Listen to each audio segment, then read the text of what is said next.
Buenos días a todos. Vamos a comenzar.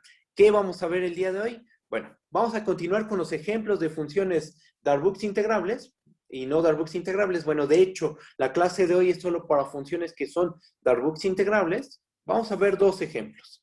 Un ejemplo de una función que es constante por pedazos, ¿okay? Que es la que se encuentra en mi pantalla. ¿Okay? La dejé como un ejercicio, pero hoy la vamos a resolver. ¿Vale? Y dos, vamos a ver la función de Tomai generalizada a R2. Nosotros conocemos la función de Tomai por cálculo 2, es una función que es integrable, que su conjunto de discontinuidades es un conjunto infinito numerable, a saber los racionales, y que sus puntos de continuidad pues son los irracionales. Vamos a generalizar esa función a varias variables y vamos a ver que esa función efectivamente es una función Darboux integrable. Su prueba es complicada. Es difícil esa prueba, es demasiado técnica, hay que hacer varios desarrollos, pero vamos a hacerla con mucho cuidado. Vamos a hacerla con mucho cuidado la prueba. Vamos a probar con mucho cuidado que es Darboux integrable la función de Tomai. Para ello, antes de ver la de Tomai, necesitamos un lema. Vamos a probar ese lema, después vemos la función de Tomai, y si llegamos a la función de Tomai, acabamos la clase, ¿vale? Con eso ya es más que suficiente, ¿ok?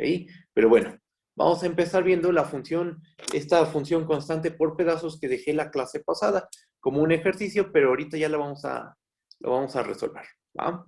Bueno, vamos a empezar. Cualquier duda que surja, díganme, por favor. Lo que sea, díganmelo, ¿ok? Bueno, este ejemplo pendiente. Vamos a hacer este ejemplo pendiente. ¿Qué es lo que dice? El problema dice lo siguiente. El problema nos pide demostrar que la función f, que va del 0,1 plus 0,1 hacia los reales, tal que a cada x, y lo manda, hay dos opciones, lo manda a 1 si x está en el intervalo 0,1 medio. Si la primer componente se mueve de 0,1 medio, de 0 a 1 medio, entonces la función vale 1. Ese es el primer caso. El segundo caso es que x se mueva de 1 medio a 1, abierto por la izquierda, cerrado por la derecha. En ese caso, la función vale 1 medio. ¿Ok? Esa es la función que vamos a probar, que es Darboux integrable y que su integral sobre el cuadrado unitario es igual a 3 cuartos. ¿Ok? Esa es la función con la que vamos a trabajar ahorita. Vamos a probar que es Darboux integrable y vamos a calcular el valor de la integral. Bajo tantito, bajamos. Vamos a ver cómo se ve la gráfica de la función. La gráfica de la función se ve más o menos así. Observen. Estamos diciendo, voy a subir tantito, estamos diciendo que cuando la primer componente está entre 0 y 1 medio, cuando está en el intervalo cerrado, 0,1 medio, la función vale la constante 1. Ajá. Entonces es justo como indica el dibujo. Lo que es el paralelepípedo que queda hasta atrás. Esa es la gráfica. Ajá. Porque aquí las x's se están moviendo de 0 a 1 medio. ¿Ok? Y cuando las x's se mueven de 0 a 1 medio, cuando la primer componente se mueve de 0 a 1 medio, la función vale 1.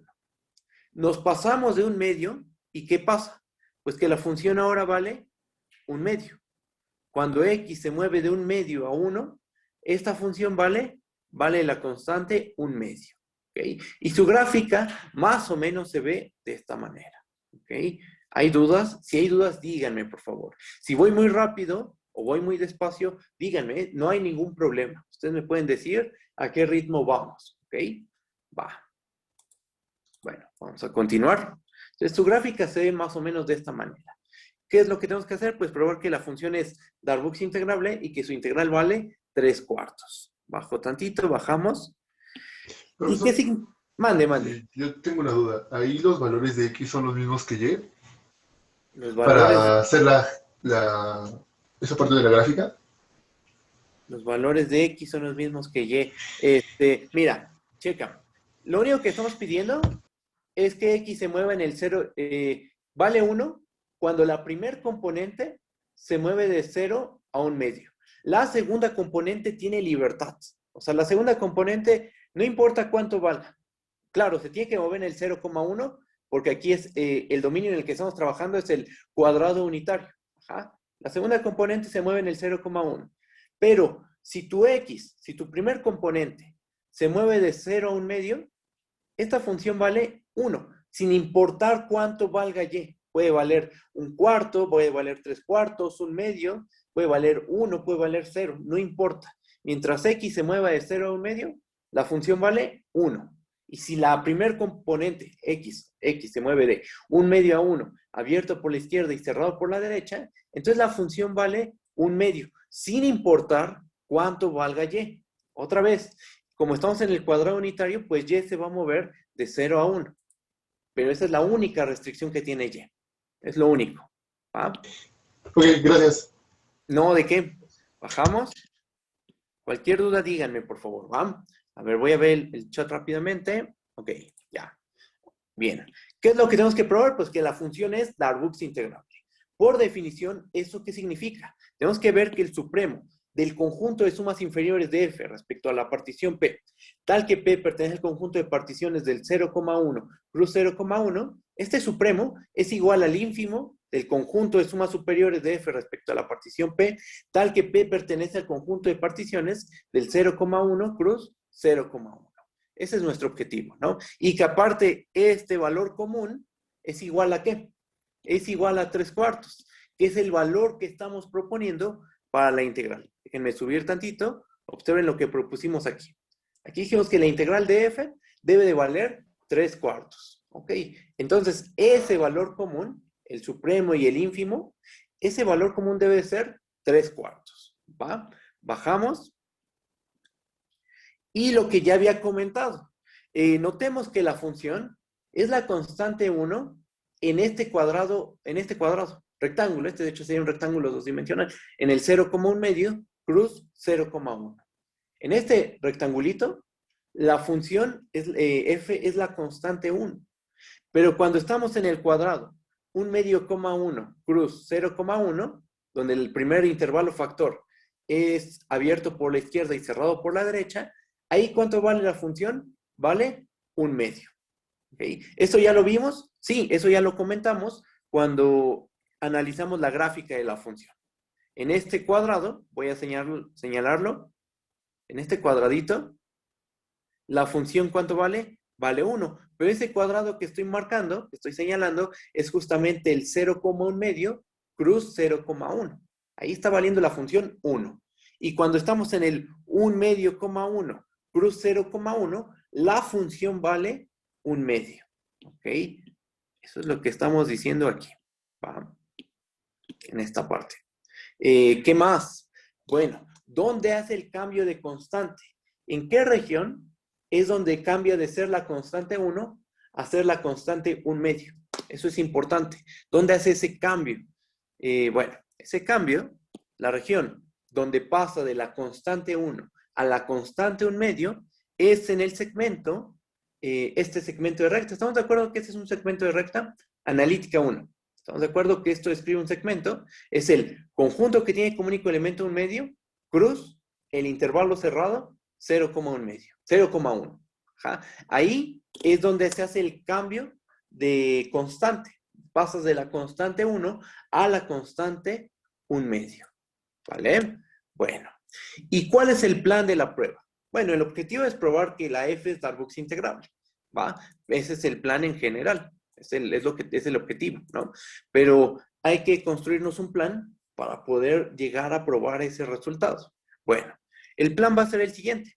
El plan será ensanguichar dicha región, la que está aquí, la del segmento unitario en medio, cruz 0,1, la vamos a ensanguichar con rectángulos que son muy, muy pequeños. O sea, imagínense que aquí está su segmento de recta. Estoy haciendo un dibujo aquí con las manos. Ajá. Tenemos el segmento de recta en medio. Entonces ese segmento lo vamos a meter dentro de rectángulos que tienen área muy, muy, muy pequeña. O sea, ese segmento lo vamos a meter dentro de un rectangulito que tiene un área cada vez más y más y más y más pequeña. Ese es el plan. ¿Por qué? Porque ahí es donde se hace el cambio de constante. Pasas de la constante 1 a la constante 1 medio. Bajamos tantito y empezamos. Ya empezamos a proceder, ¿no? En nuestro plan. Bajamos, bajamos, bajamos. Y lo que vamos a hacer es construirnos una sucesión de particiones que haga lo que queremos. Ensanguichar al segmento de recta 1 medio, 1. ¿Y cómo le vamos a hacer? Pues de la siguiente manera. Chequen. Para cada n natural, aquí no lo dije, pero bueno, para cada n natural, vamos a tomarnos a Pn como la siguiente partición del cuadrado unitario. Chequen. La primera partición del primer intervalo va a ser 0, 1 medio menos 1 entre 2 a la n más 1, 1 medio más 1 entre 2 a la n más 1, coma 1. Esa es la partición del primer intervalo factor. Y la partición del segundo intervalo factor es 0 y 1, el conjunto que tiene como elementos a 0 y a 1. ¿Estamos de acuerdo que ese producto cartesiano nos da una partición del cuadrado unitario? ¿Por qué? Porque por definición una partición de un rectángulo n-dimensional es el producto de particiones donde cada de los intervalos factores. Nuestro primer factor es una partición del 0,1, ¿ok? Y nuestro segundo factor también es una partición del 0,1, ¿ok? Entonces todo esto nos da una partición del 0,1 cruz 0,1, ¿ok? Y cumple lo que queremos, ensanguichar al segmento un medio cruz el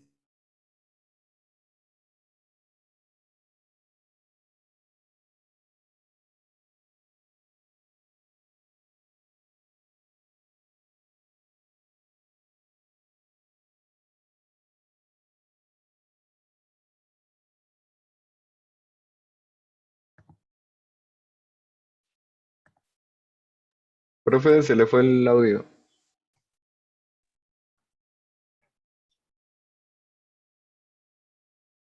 Profe.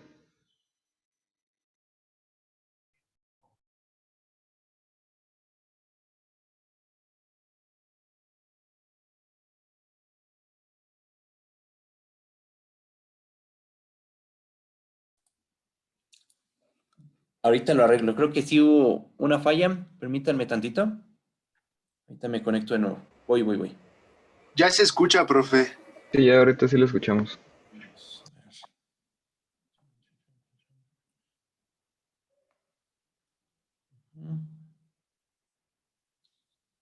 Ahí va.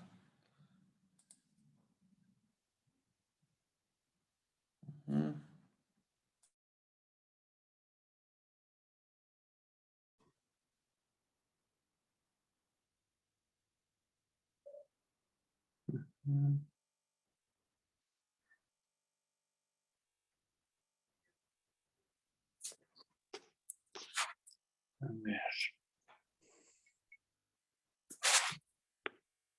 Hola. ¿Sí me Hola, escuchan? hola.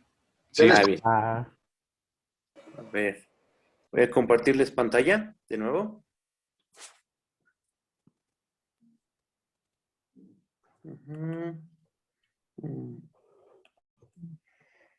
Voy. Ahí está. A ver. ¿Ya todos se escuchan? ¿No hay ningún problema? no, ya se escucha y se ve perfecto, profe. Ok, muy bien. Va. A ver. Voy a admitir a más gente. Listo. Cualquier problemita técnico me dicen luego. Ahí lo escriben en el chat y ya. ¿Va? Bueno. Entonces, vamos a continuar. Estábamos en el cuadrado unitario, ¿no? En el 0,1, cruz 0,1. ¿Y qué es lo que hicimos? Pues construirnos una sucesión de particiones Pn, esta sucesión de particiones, que ¿qué es lo que hace? Fíjense, cuando la n crece, cuando n va creciendo, ¿qué le pasa al número 1 medio menos 1 entre 2 a la n más 1? Se empieza a pegar por abajo, a 1 medio. Ajá. Entonces aquí tenemos en el dibujo a 1 medio, vean el eje horizontal, está 1 medio, y con 1 medio menos 1 entre 2 a la n más 1, nos vamos pegando por la izquierda a 1 medio. ¿Y qué pasa por la derecha? Por la derecha nos estamos pegando con 1 medio más 1 entre 2 a la n más 1. Desde arriba nos vamos pegando cada vez más y más al punto 1 medio. ¿Ok? Nos vamos pegando 1 medio. Y esos puntos, ¿qué son? Son puntos de nuestra primera partición factor. La segunda partición factor es muy sencilla. La segunda partición factor es la partición que tiene como elementos a 0 y 1. Ahora, piensen en todos los rectángulos inducidos por la partición Pn. Pues aquí están. Tenemos aquí que Pn induce 3 subrectángulos. el subrectángulo R1n, que es el intervalo 0,1 medio menos 1 entre 2 a la n más 1, cruz 0,1. Tenemos el subrectángulo R2n, que es 1 medio menos 1 entre 2 a la n más 1, 1 medio más 1 entre 2 a la n más 1, cruz el intervalo cerrado 0,1. Y el tercer subrectángulo es R3n, igual a 1 medio más 1 entre 2 a la n más 1,1, cruz el intervalo cerrado 0,1. ¿Qué es lo que pasa con esos rectángulos? Pues por lo que dijimos, ¿no? Conforme la n crece, 1 medio menos 1 entre 2 a la n más 1 se pega a 1 medio, 1 medio más 1 entre 2 a la n más 1 se pega a 1 medio, y geométricamente el rectángulo de en medio, que es el R2n, ese rectángulo cada vez se va haciendo más delgado, se va haciendo cada vez más delgadito, y nos vamos pegando al segmento de recta donde se hace el cambio de constante, que eso es lo que queremos. Queremos pegarnos en donde se hace el cambio de constante. ¿Cómo? Pues con un subrectángulo que se va haciendo cada vez más y más delgadito. ¿Va? Bueno, ahí está construida nuestra sucesión de particiones. Aquí están los 3 subrectángulos inducidos por estas particiones Pn. Vamos a calcular las medidas de esos rectángulos. Ok, vamos a calcular las medidas de esos rectangulitos. Vamos a ver cuánto miden. A ver, ¿cuánto mide el primer rectángulo? ¿Cuál es la medida del rectángulo R1n? ¿Cuánto vale su medida? Pues hay que multiplicar la longitud del primer intervalo factor por la longitud del segundo intervalo factor. El primer intervalo factor, ¿cuánto mide? Su longitud, ¿cuánto mide? Mide 1 medio menos 1 entre 2 a la n más 1. El segundo intervalo factor, pues mide 1. Así que aquí está multiplicado por 1, aunque no aparezca el 1. Aquí estamos multiplicando por un 1. Y tenemos la medida del rectángulo R1n. ¿Cuál es la medida del rectángulo R2n? Pues otra vez nos fijamos en el primer intervalo factor. Calculamos su longitud, que aquí está. Es 1 medio más 1 entre 2 a la n más 1 menos 1 medio menos 1 entre 2 a la n más 1. Y lo multiplicamos por la longitud del segundo intervalo factor. ¿Cuánto mide el segundo intervalo factor? 1. Entonces, todo esto multiplicado por 1 se queda igual. Hacemos la cuentita, simplificamos y nos termina quedando que esto mide 1 entre 2 a la n. O sea, la medida del rectángulo que queda aquí en medio, el área de ese rectángulo es 1 entre 2 a la n. ¿Ok? Y eso está bien, ¿no? Porque lo que queríamos era ensandwichar al segmento. Y lo que nos está diciendo esa medida es que conforme la n crece, la medida del rectángulo R2n, conforme la n crece, ¿qué pasa? Pues que esas áreas se van haciendo cada vez más y más y más pequeñas. ¿Va? ¿Qué pasa con el tercer rectángulo? La medida del tercer rectángulo vale 1 medio menos 1 entre 2 a la n más 1. ¿Ok? Se hace la cuentita, es la longitud del primer factor multiplicada por la longitud del segundo factor. ¿Ok? Y entonces nos dan estos valores. Ya tenemos las medidas de los subrectángulos inducidos por la partición. ¿Qué más necesitamos? Pues lo que queremos es construirnos una sucesión de particiones. Ajá. Ya lo hicimos, ya tenemos la sucesión de particiones y construirnos la sucesión de sumas superiores y la sucesión de sumas inferiores. Para construir las sumas superiores, pues nos faltan los MI mayúsculas y las sumas inferiores nos faltan los MI minúsculas. Entonces ahora lo que vamos a hacer es calcular esos valores. ¿Va? Bajamos. Y aquí están calculados. Chequen. ¿Quién es M1F? Por definición, es el ínfimo del conjunto de todos los f de x, y, tal que x, y está en el rectángulo R1n. ¿Cuál es el ínfimo? Ah, pues observen, voy a subir tantito. Y nada más hay que recordar esto. En el rectángulo R1n, la función vale 1. En el rectángulo R2n, si estoy atrasito o igual a 1 medio, entonces ahí vale 1.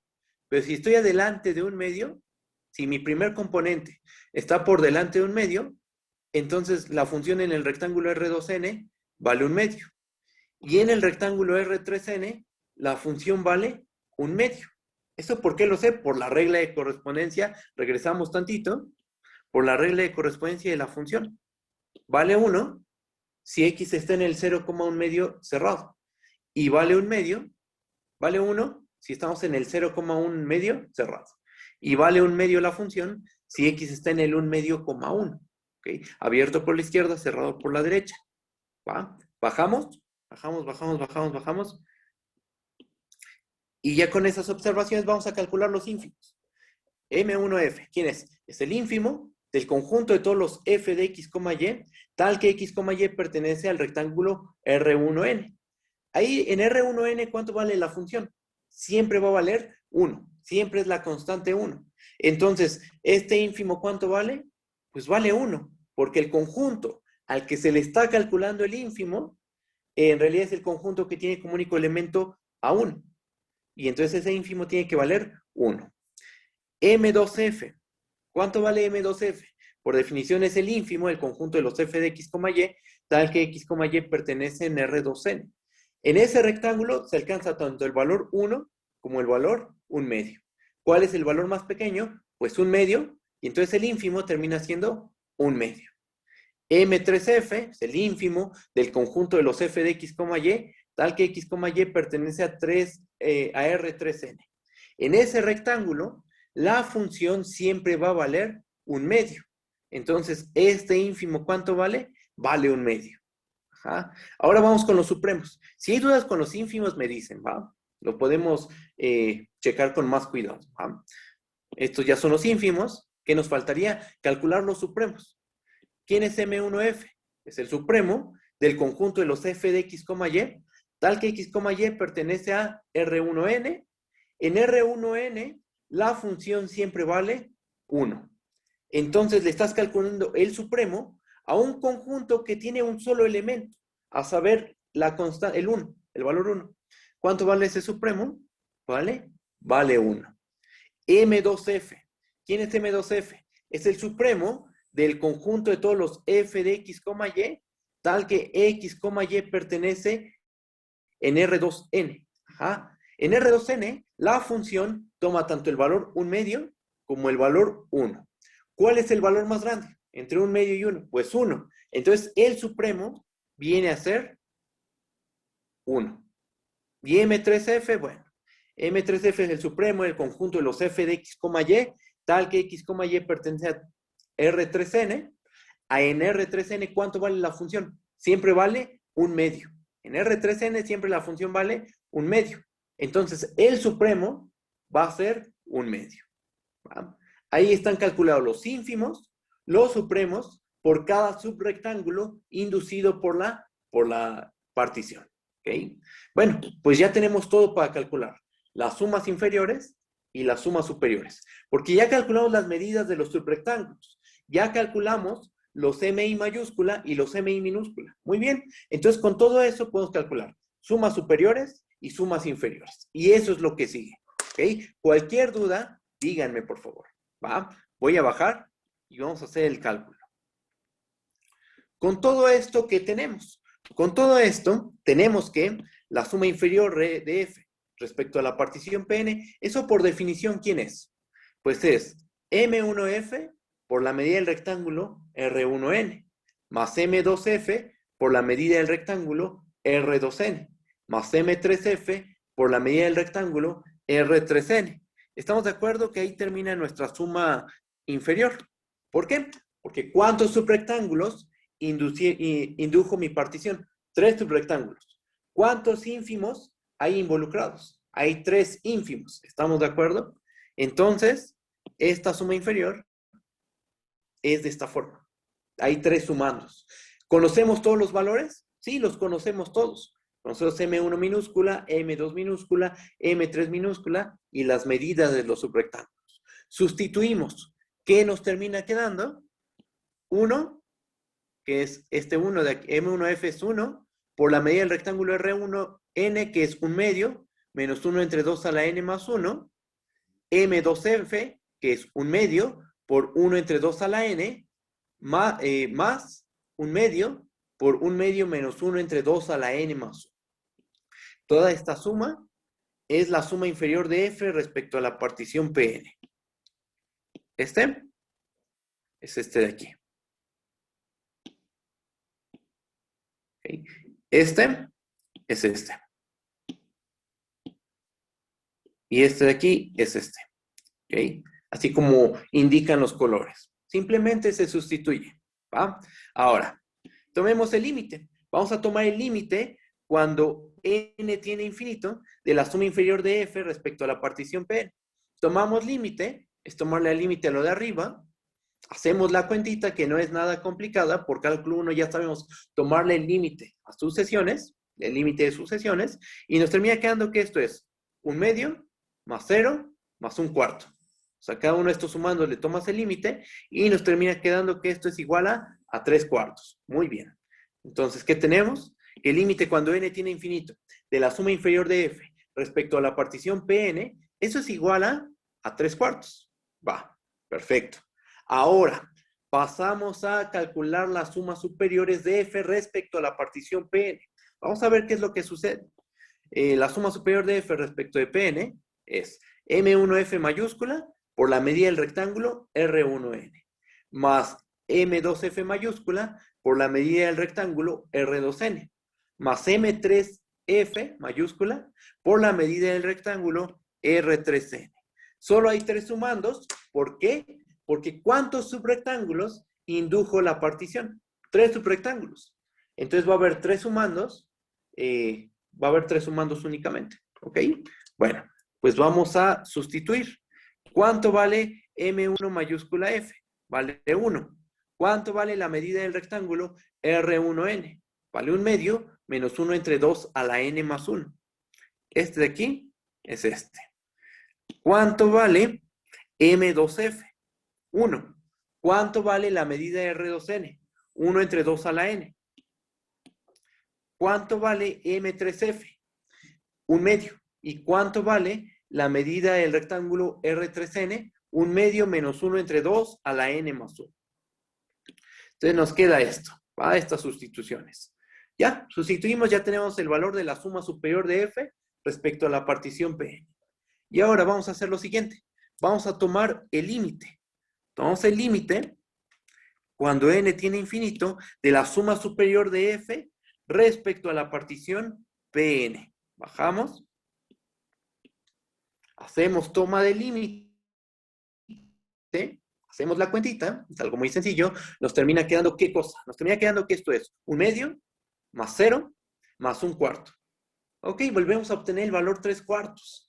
Ajá. Y entonces con toda esta cuenta, que estuvo un poquito pesada, bueno, hay que hacer varias cuentitas, ¿no? En general, en sí no son tan difíciles las cuentas, pero hay que hacer varias cositas. Ese es el detalle, ¿va? ¿Qué pasó al final? Pues que al tomar el límite, cuando n tiene infinito, de las sumas inferiores de f respecto a la partición Pn, ese límite coincide con el límite cuando n tiene infinito de la suma superior de f respecto a la partición Pn, y el valor común es 3/4.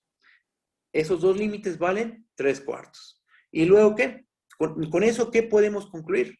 Porque de principio, nosotros tenemos que probar que la función es Darboux integrable. ¿Y eso qué significa?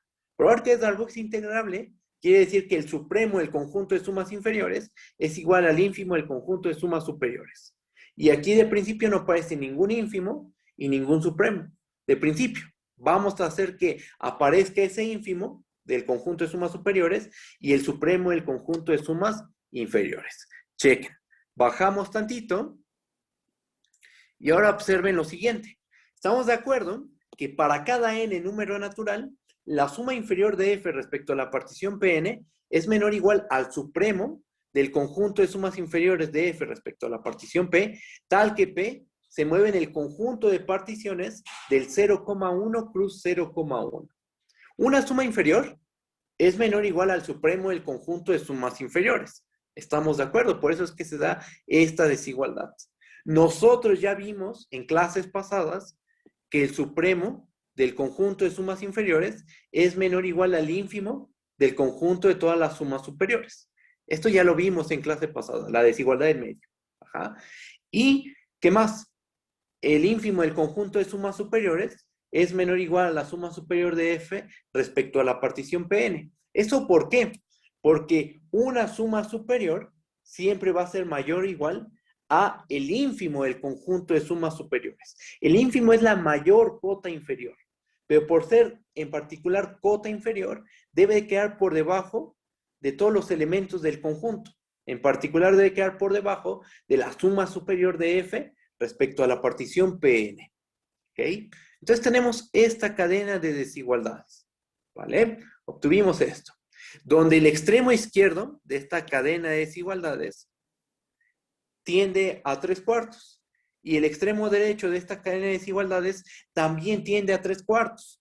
Entonces, por teorema del sándwich, ¿qué podemos concluir? Que lo que queda en medio, que es el supremo y el ínfimo, de las sumas superiores e inferiores respectivamente, también tiende a 3/4. Aplicando el teorema del sándwich, tenemos que estas dos constantes, el supremo del conjunto de sumas inferiores de f respecto a la partición P, tal que P es una partición del 0,1 plus 0,1, es igual al ínfimo del conjunto de sumas superiores de f respecto a la partición P, donde P es cualquier partición en el conjunto de particiones del 0,1 plus 0,1, y ese valor común por teorema del sándwich debe ser 3/4.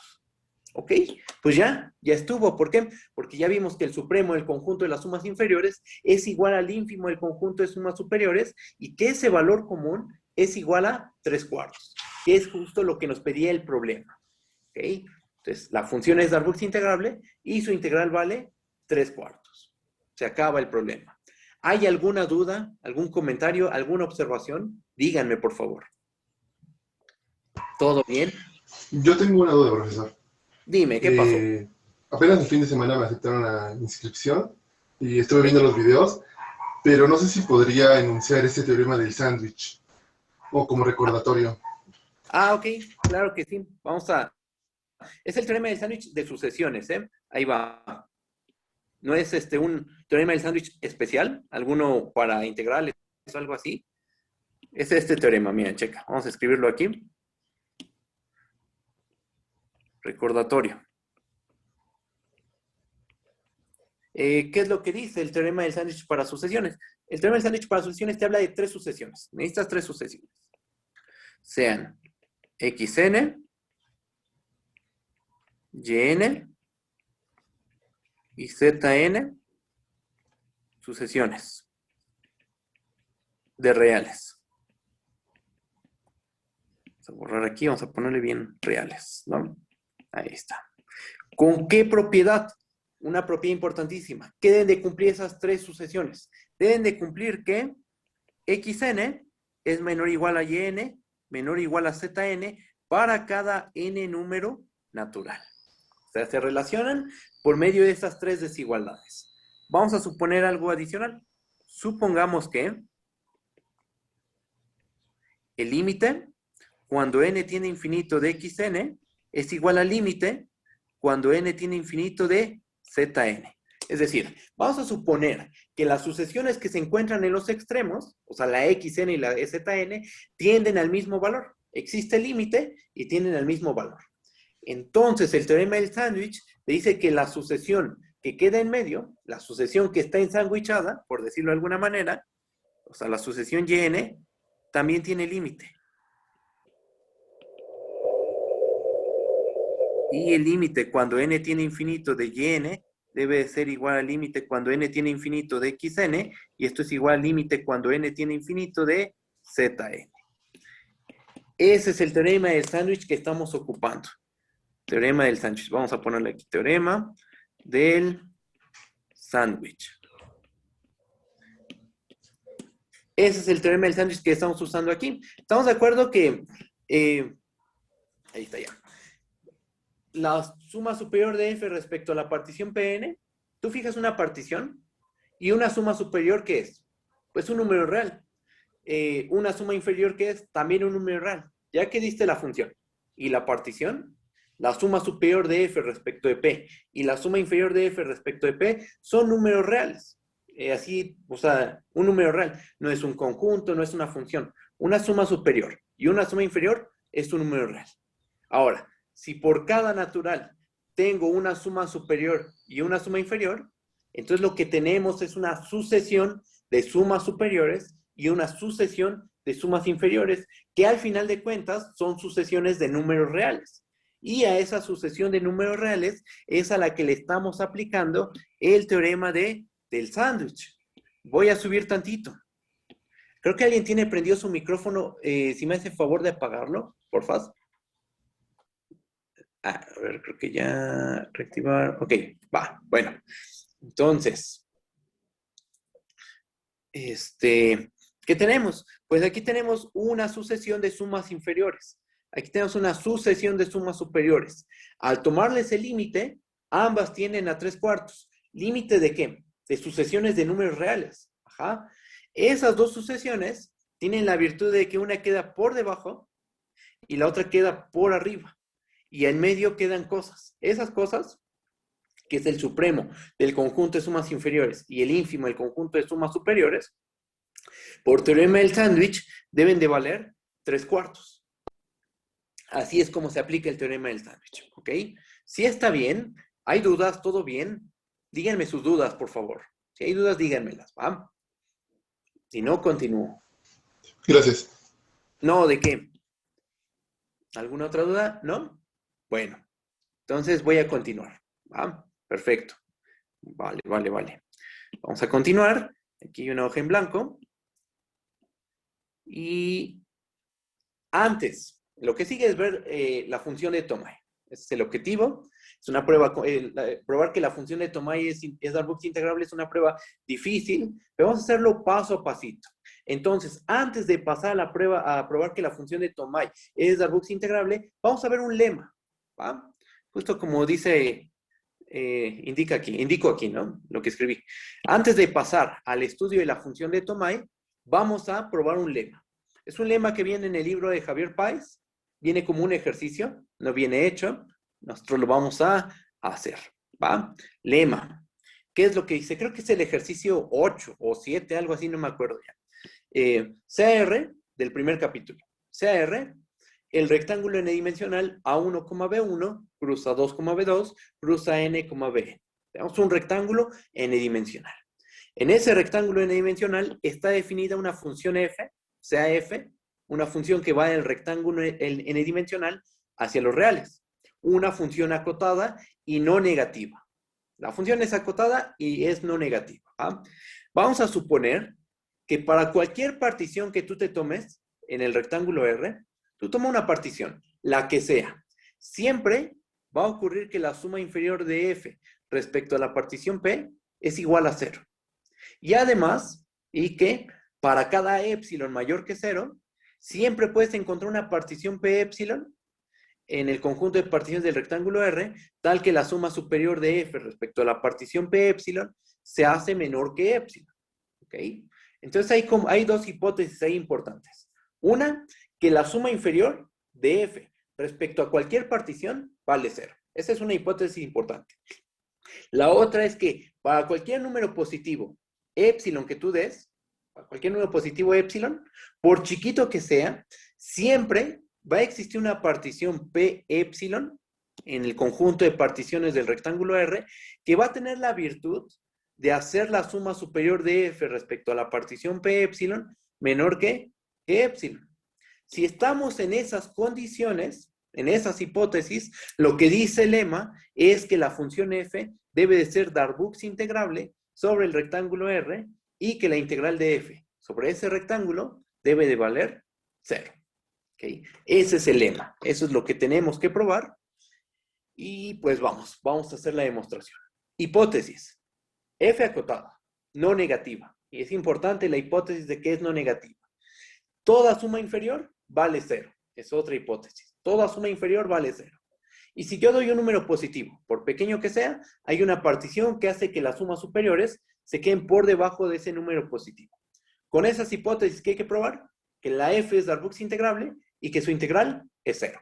¿Va? Pues pasamos a la prueba. Si hay dudas, díganme, por favor. En el momento en que quieran, me pueden interrumpir. ¿Vale? Pues vamos a dejarlo así y empezamos. Por hipótesis, nosotros, ¿qué sabemos? Demostración. Empezamos con la demostración. Por hipótesis, ¿qué sabemos?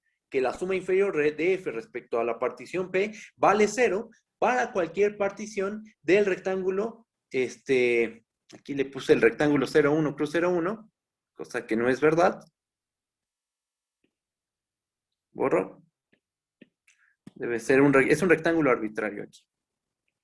Ahí está. Bueno, por hipótesis, la suma inferior de F respecto a la partición P vale 0 para cualquier partición del rectángulo R. Por lo cual, ¿qué tenemos? Tenemos que el supremo del conjunto de las sumas inferiores de F respecto a la partición P, tal que P es cualquier partición del rectángulo R, no sé por qué le puse el 0, 1, es cualquier rectángulo. Este supremo, ¿cuánto vale? Pues este es el supremo del conjunto que tiene como único elemento a 0. ¿Cuánto vale el supremo de un conjunto que tiene un solo elemento? Pues el elemento. En este caso el elemento es 0, y entonces el supremo del unitario de 0 viene a ser 0. ¿Por qué este es el supremo? ¿Por qué se convirtió en el supremo de un conjunto unitario?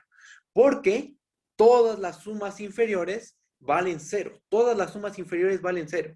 Entonces, ¿quién es este conjunto? Voy a borrar algo por un momento. ¿Quién es este conjuntito? ¿Cuál es el conjunto de todas las sumas inferiores de F respecto de P, tal que P pertenece al conjunto de particiones del rectángulo R? Pues como todas las sumas inferiores valen 0, ese conjunto está formado por un solo elemento. A saber, el conjunto que tiene como único elemento a 0. ¿Va?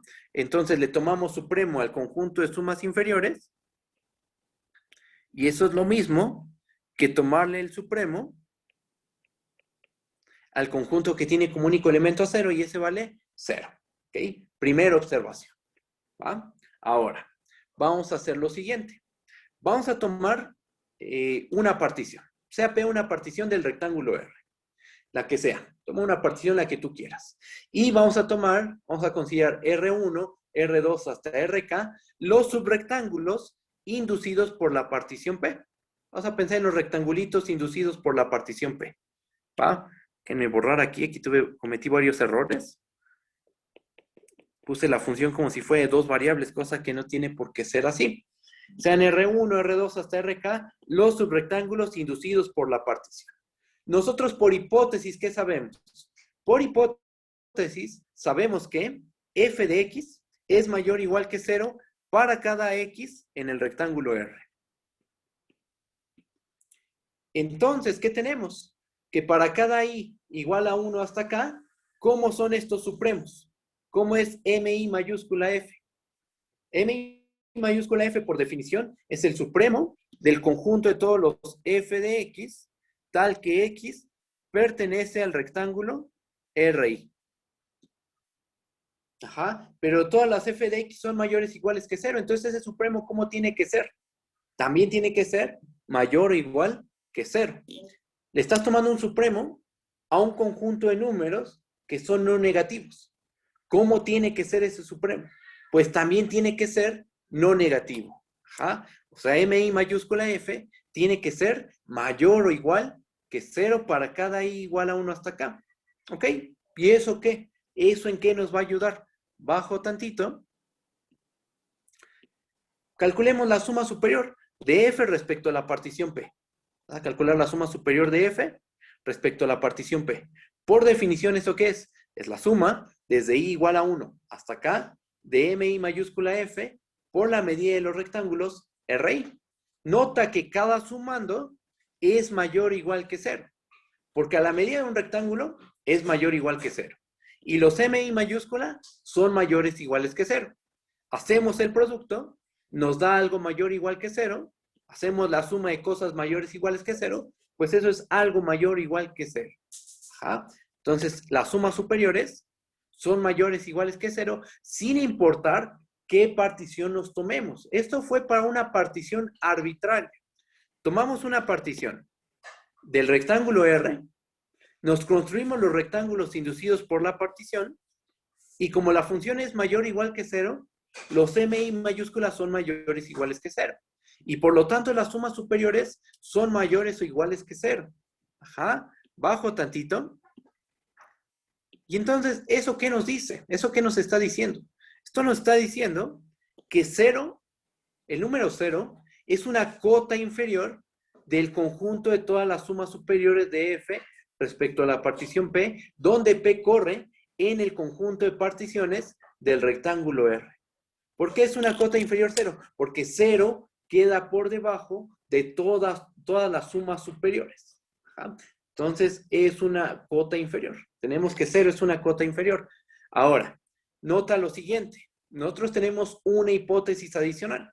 Por otra parte, si la épsilon es mayor que 0, si tomamos un número épsilon mayor que 0, nosotros ¿qué sabemos por hipótesis? Que existe un P épsilon en el conjunto de particiones del rectángulo R, tal que la suma superior de F respecto a la partición P épsilon se hace menor que épsilon. ¿Esto qué nos está diciendo? Esto último, ¿qué nos dice? Voy a bajar tantito.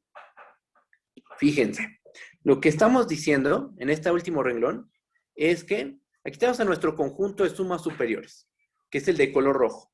Tenemos al conjunto de sumas superiores, tenemos que 0 es una cota inferior. Estoy emitiendo gente, ahí está. Tenemos que 0 es una cota inferior. Ajá.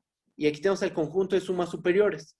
Lo que estamos diciendo es que si tú le sumas un número positivo épsilon, por pequeño que sea, hay una suma superior que se queda en medio.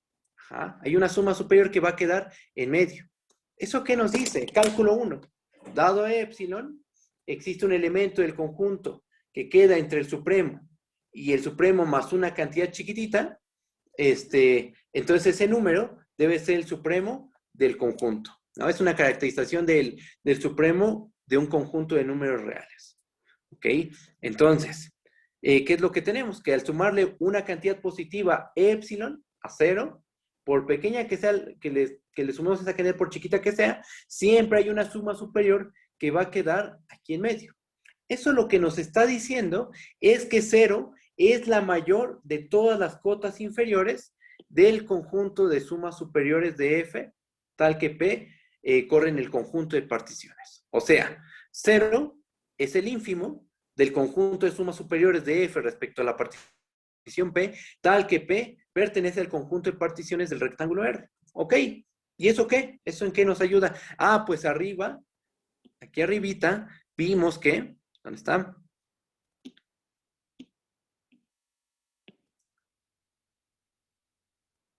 Aquí habíamos visto que el supremo del conjunto de sumas inferiores de F respecto a la partición P, tal que P es cualquier partición del rectángulo R, este supremo valía 0.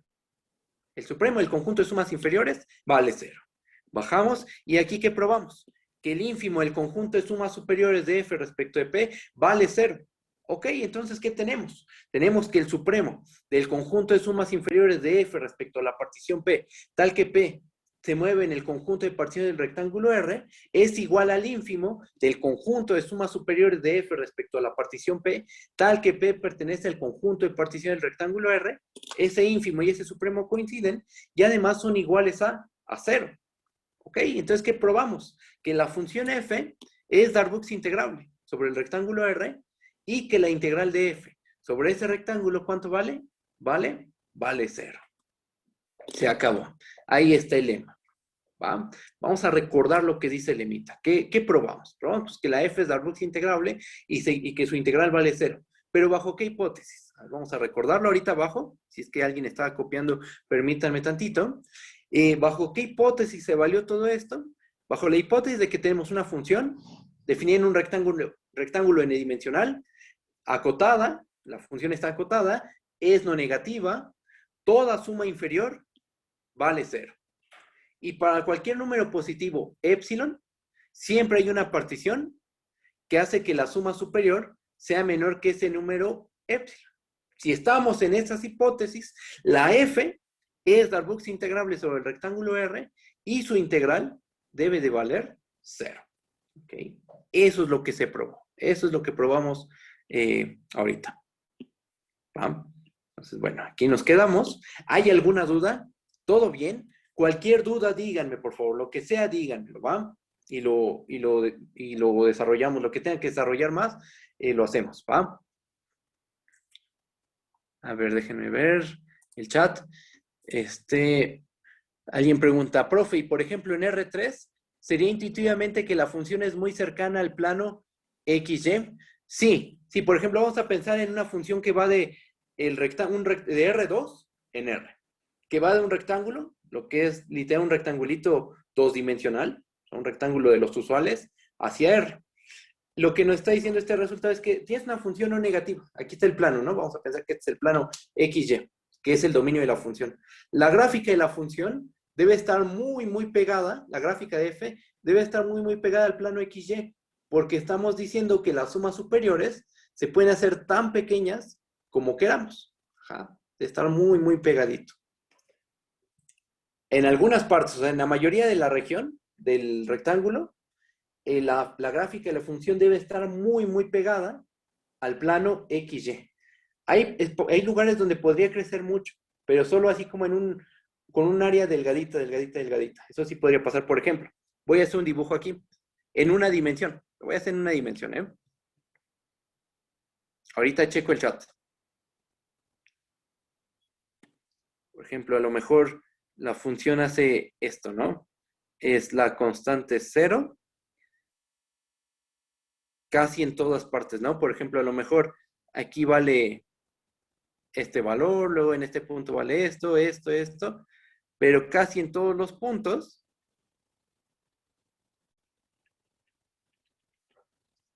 es la constante 0. Es no negativa, entonces es como tú dices, o sea, la función es está muy pegada al plano X. Y ahorita yo lo hice en una dimensión, para una función de RNR.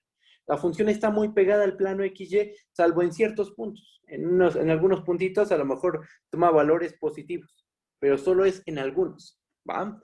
A ver. Y por lo tanto no hay volumen por debajo. Exactamente, no hay volumen. O sea, la integral, lo que estamos probando es que vale 0. Sí, es la misma persona que preguntó, perdón. Alguien dice, y por lo tanto, ¿no hay volumen por debajo? Sí, no hay volumen por debajo porque la función es no negativa en las hipótesis de lema. ¿Va? Ahora, alguien más pregunta, ¿podría repetir cómo llegamos a que el ínfimo vale 0? Sí, vamos a repetirlo. Chequen. Ahí va. Bajo tantito. Creo que aquí está bien. Mira, ahí va. Nosotros vimos que 0 es una cota inferior del conjunto de sumas superiores de f respecto a la partición P, tal que P pertenece al conjunto de particiones del rectángulo R. Eso lo probamos. ¿Cómo? Viendo que 0 queda por debajo de cada suma superior. Aquí lo hicimos. Tomamos una partición arbitraria aquí arriba. Fíjate. Aquí tomamos una partición del rectángulo R, la que sea. Consideramos los rectángulos inducidos por esa partición. Construimos las sumas superiores y vimos que siempre tienen que ser mayores o iguales que 0. Muy bien. Entonces, todas las sumas superiores son mayores o iguales que 0. Eso nos dice que 0 es una cota inferior del conjunto de sumas superiores. La pregunta es, ¿por qué es la mayor cota inferior? Ustedes en cálculo 1 probaron la siguiente caracterización del supremo. La voy a poner aquí adelantito. Vamos a añadir una página. Alfa es el supremo de un conjunto A, que voy a poner un recordatorio. Alfa es igual al supremo de A, sí, solo sí. Para cada épsilon mayor que 0, existe un elemento del conjunto tal que alfa es menor o igual a épsilon menor a alfa más épsilon. ¿Ok? Eso es lo que estamos ocupando. Ese recordatorio es el que se está, perdón, ínfimo, ¿verdad? Es con ínfimo. Vamos a cambiarlo, ínfimo. Cambiamos este.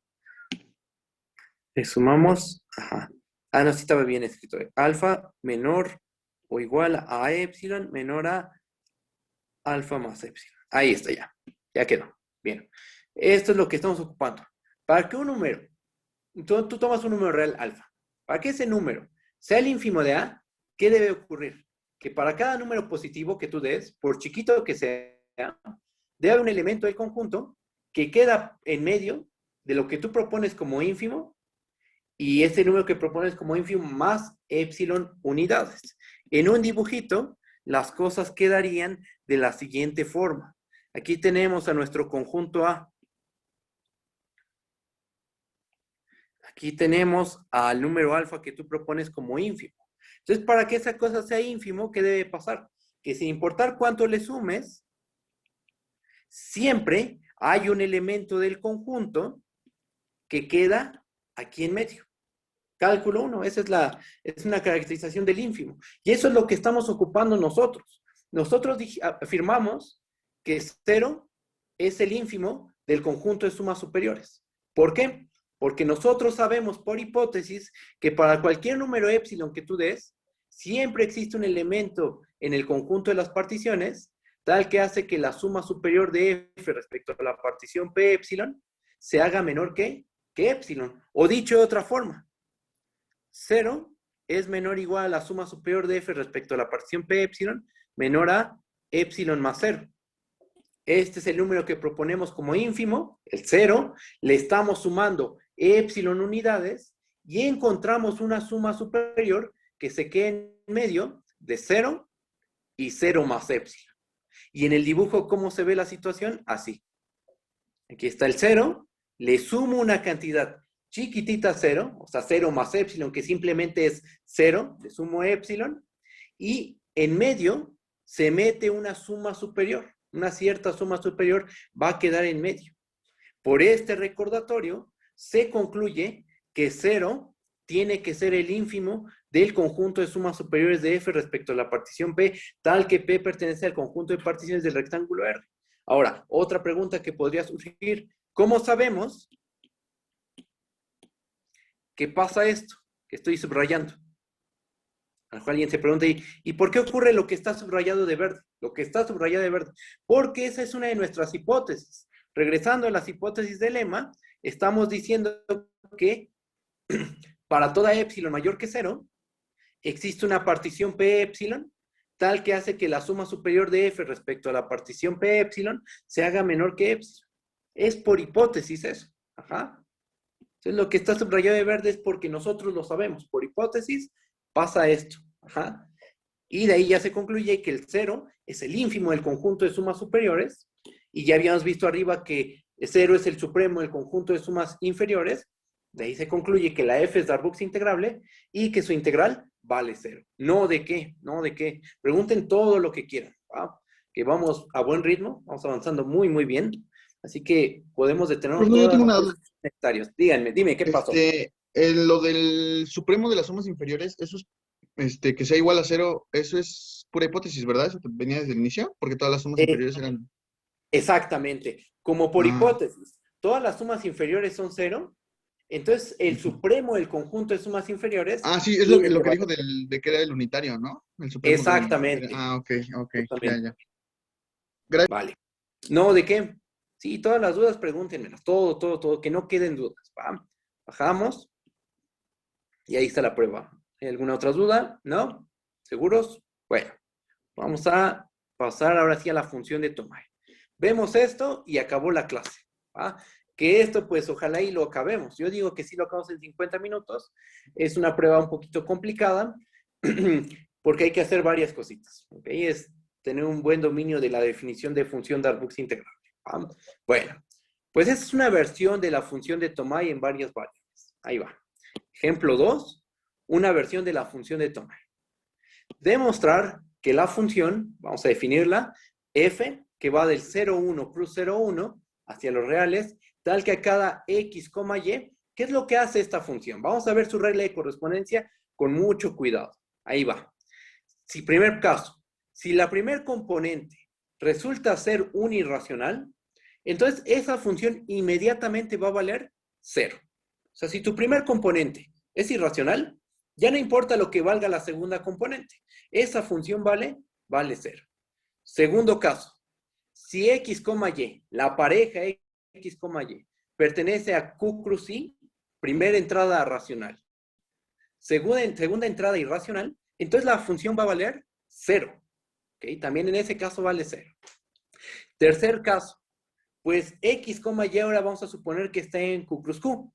Vamos a suponer que Y es de la forma P entre Q, irreducible, está en su forma irreducible Y, y aparte Y es distinto de 0 y de 1. O sea, Y no es el número 0, Y no es el número 1, la segunda componente no es 0, no es 1, es un racional, y lo expreso en su forma irreducible. Ah, ok, bajo esas condiciones, la función va a valer 1 entre Q. Ajá. Y el último caso, si X es un racional y Y vale 0 o vale 1, que son los casos que descartamos arriba, entonces la función va a valer 0. Esa función, por difícil que se vea, la vamos a trabajar. Y vamos a ver que esta función es Darboux integrable en el 0,1 cruz 0,1 y que la integral de f sobre ese rectángulo debe de valer 0. ¿Va? Eso es lo que tenemos que ver. Esa es la regla de correspondencia.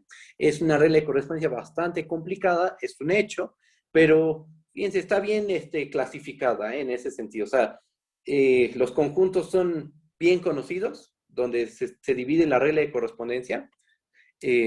Y bueno, chequen. Cuando X es irracional, cuando la primera componente es irracional, vale 0.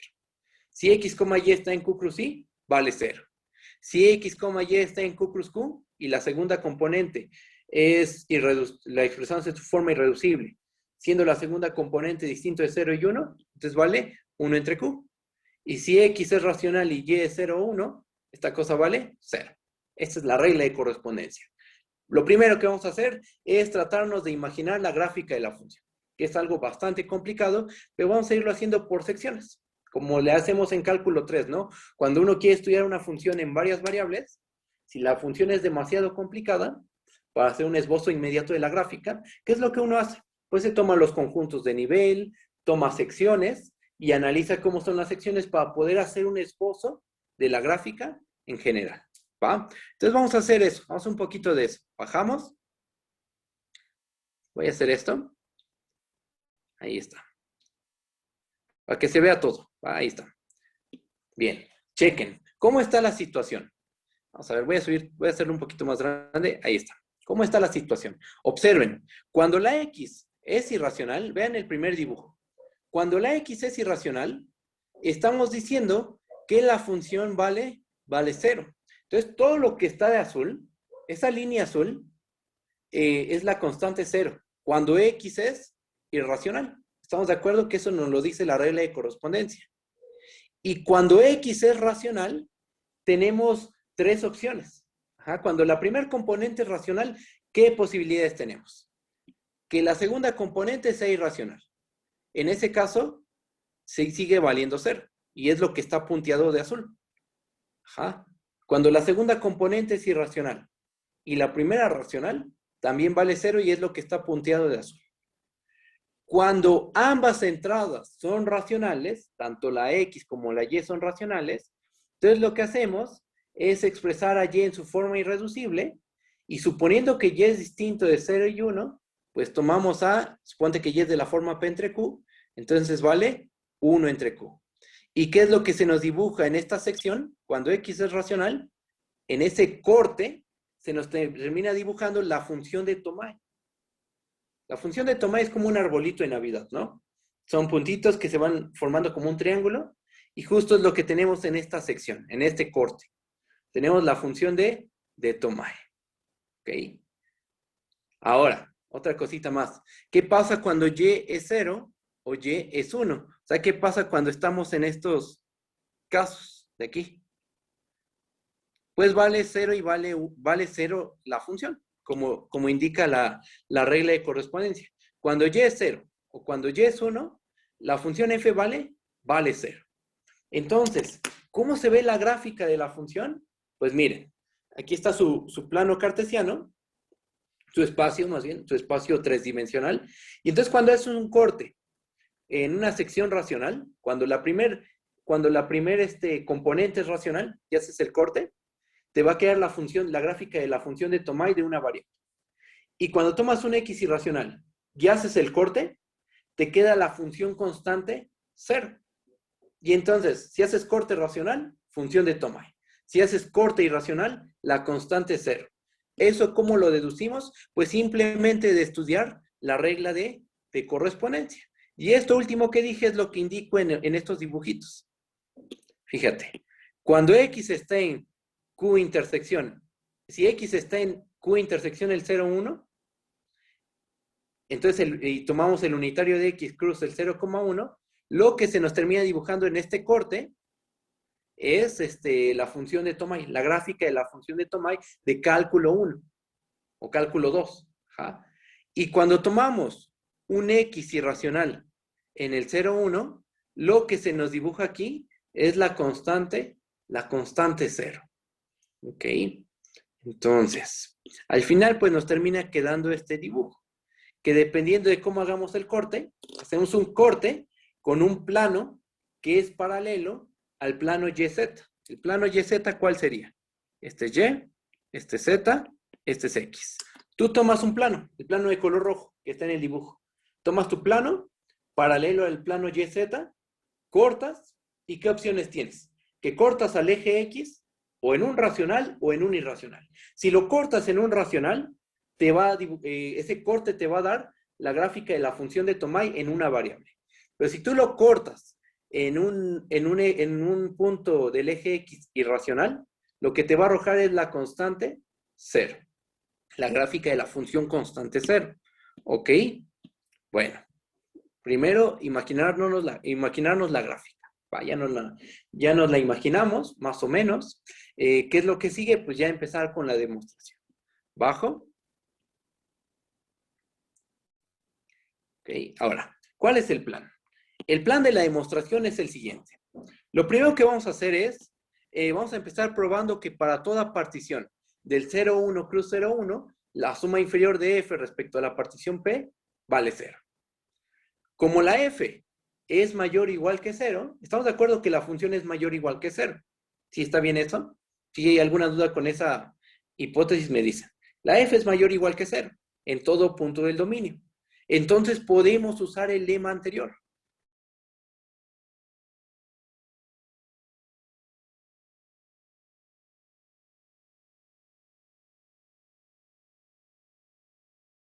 Profesor, yo lo volví a dejar de escuchar. Profesor, no se escucha. Sí, yo tampoco lo escucho ya.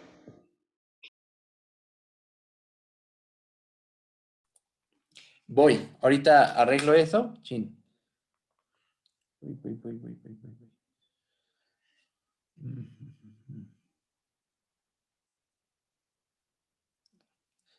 Ah, bien, entonces, sí, es que ahorita acabo de prender el audio de la computadora, pero donde se ve todo, que es en mi tablet, se desconectó de la transmisión. Entonces, ahorita lo que estoy haciendo es nuevamente conectarme. Voy, ya casi. Ahí está. Abrir. Sí, la conexión de la computadora no falla, ahí no hay ningún problema. El detalle está con la tablet.